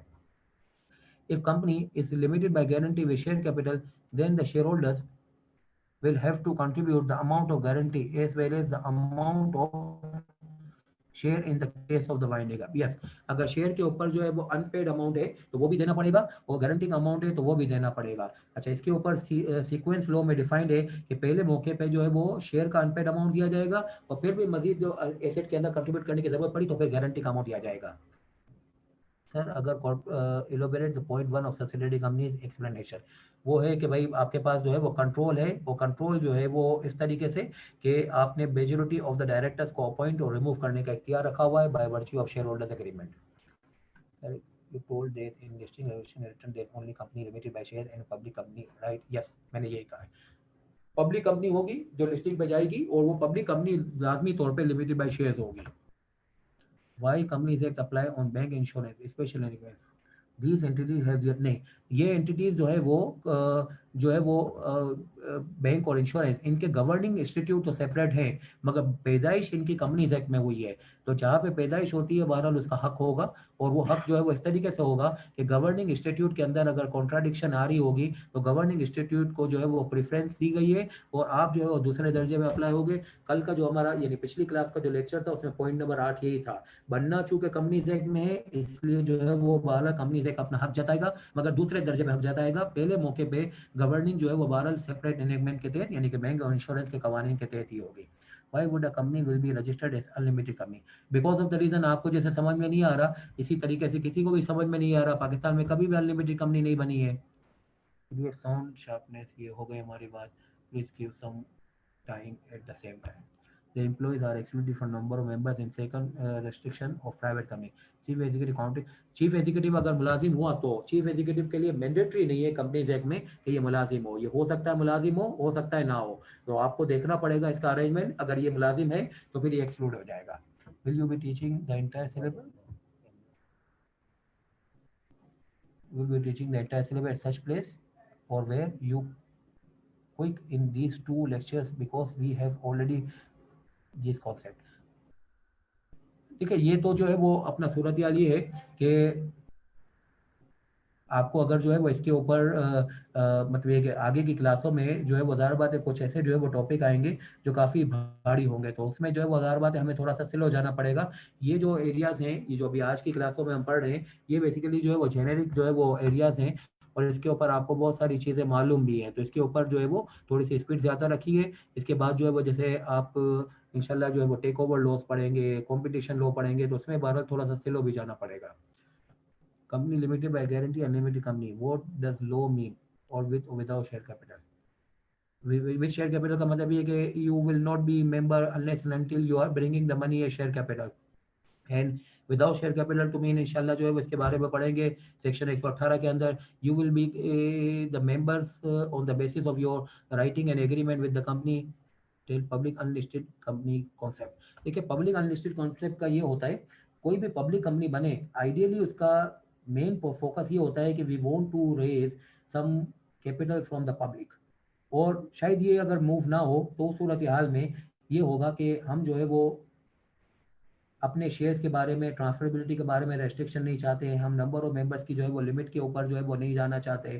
तो अगर कोई कंपनी ऐसी है कि जो अपने मेंबर्स की तादाद को फिक्स नहीं करना चाहते, शेयर की ट्रांसफरेबिलिटी के ऊपर रेस्ट्रिक्शन नहीं चाहते, तो वो जो है वो बहरहाल पब्लिक कंपनी बनाएंगे। अब अगर जो है वो पब्लिक कंपनी बना लिया और उन्होंने अपने शेयर जो है वो पब्लिकली ऑफर नहीं किए, तो उस सूरत हाल में वो अनलिस्टेड कंपनी कहलाएगी। एक वक्त में उन्होंने देखा कि हमने जो है वो बहरहाल अपनी ग्रोथ कर ली है और मजीद पैसे जो है वो पब्लिक से रेज करने चाहिए, तो फिर वो पब्लिक ऑफरिंग करेंगे और सूरत हाल में लिस्टिंग हो जाएंगे। Till the time they are not offering their shares they will be unlisted public companies. Sir formation laws for insurance मुदारबा bank etcetera companies act, yes companies act है। फॉर्मेशन लॉज पाकिस्तान में इस दो के अलावा नहीं है, कंपनीज एक्ट के अलावा और पार्लियामेंट के स्पेशल एनेक्टमेंट के अलावा। ये इंश्योरेंस मुदारबा बैंक जितने भी लॉज हैं ये सारे के सारे गवर्निंग लॉज हैं। आप पिछले नोट्स की जो पीडीएफ है आपको लुकमान साहब ने शेयर की है, उसके अंदर पॉइंट नंबर 8 पढ़िएगा, उसमें सराहतन ये वर्ड लिखा हुआ है गवर्निंग इंस्टीट्यूट है rather than formation institute. Holding is pass by A but is power is less than 50%। ये कैसे हो सकता है? वुड कंपनी है स्टिल नहीं, ये नॉर्मली बहुत एडवांस सवाल आपने पूछा हुआ है कि अगर आपके पास 50% शेयर होल्डिंग है मगर ये कि आपके पास 50% वोटिंग पावर नहीं है, तो उसका रीज़न ये होता है कि आपकी कंपनी के अंदर मुख्तलिफ जो है वो टाइप की शेयर होल्डिंग है और इसमें प्रोपोर्शन ऑफ वोटिंग जो है वो डिस्टोर्टेड है, एंड एज अ रिजल्ट जो है ये सूरत हाल होगी। अगर आपके पास 50% शेयर होल्डिंग है, वो वोटिंग पावर 50% नहीं है, तो बहरहाल you will not be the controller और the holding company.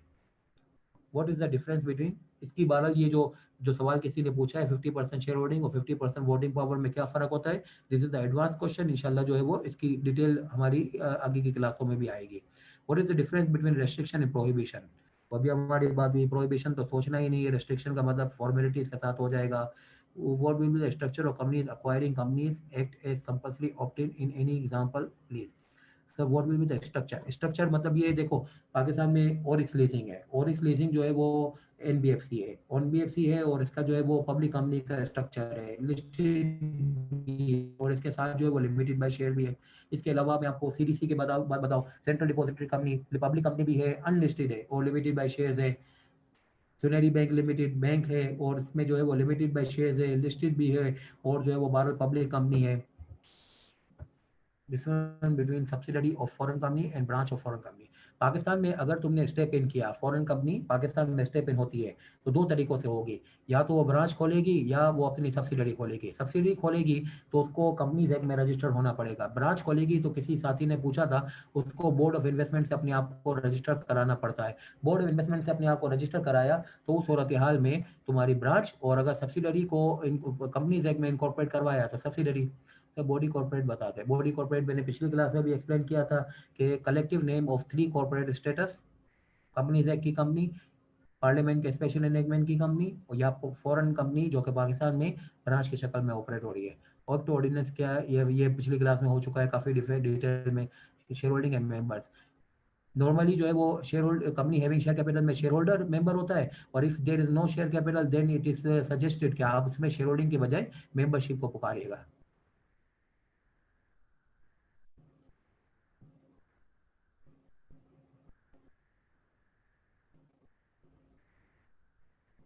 Limited liability और सेपरेट लीगल एंटिटी एक ही तरीके की बात है जिसको मुख्तलिफ अंदाजों से बताया गया है। एक में जो है वो सब्जेक्टिव जो है वो डिस्कशन है और दूसरे में न्यूमेरिकल डिस्कशन है। लिमिटेड लायबिलिटी का कॉन्सेप्ट जो है वो न्यूमेरिकली बताया गया है, you will not be requiring to contribute anything financially and with of incorporation में you will not be expense for any blame from the outsiders to transfer guarantee to some other person. Yes, it is easy. Similar to the share capital, share capital जैसे transfer होता है, guarantee का amount भी ऐसे ही transfer हो जाता है इंशाल्लाह। हमारी बहुत जल्दी जो है वो हमारी क्लास में आने वाला है। अच्छा, ये तो बहुत सारे सवाल आते हैं, अब जो है वो इसमें इसको जो है वो आप ग्रुप पे डालिए और इसको जो है वो फिर मैनेजमेंट जो है इसको वो कर ले, जो डाउन कर ले, तो मैं इसको राइटिंग में जो कॉमन बहुत सारे कॉमन क्वेश्चन भी है।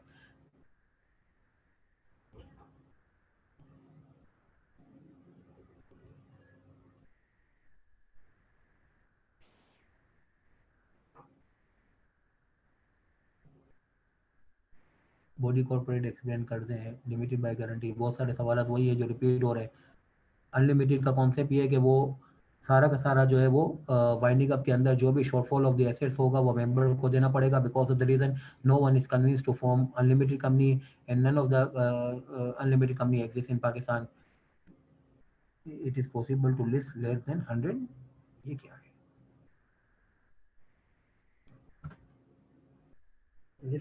यस, यानी कि अगर आप जो है वो 100% से कम शेयर कैपिटल को तो लिस्ट करवा सकते हो, मगर ये नहीं हो सकता कि यानी मिसाल के तौर पे एक कंपनी का शेयर कैपिटल क्लास ए और क्लास बी है, और उसके अंदर जो है वो ये हुआ कि क्लास ए और क्लास बी मिलके जो है उसका पूरा शेयर कैपिटल बन सकता है, वो बनता है, और उसमें क्लास ए को आपने लिस्ट करवाया, क्लास बी को लिस्ट नहीं करवाया, ये तो पॉसिबल है। अगर क्लास ए में आपने कुछ शेयर को लिस्ट करवाया कुछ को नहीं करवाया, ये नहीं हो सकता।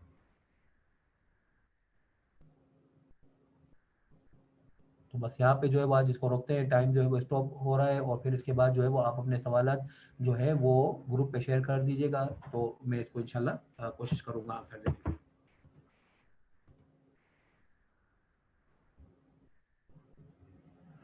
लुकमान नहीं है?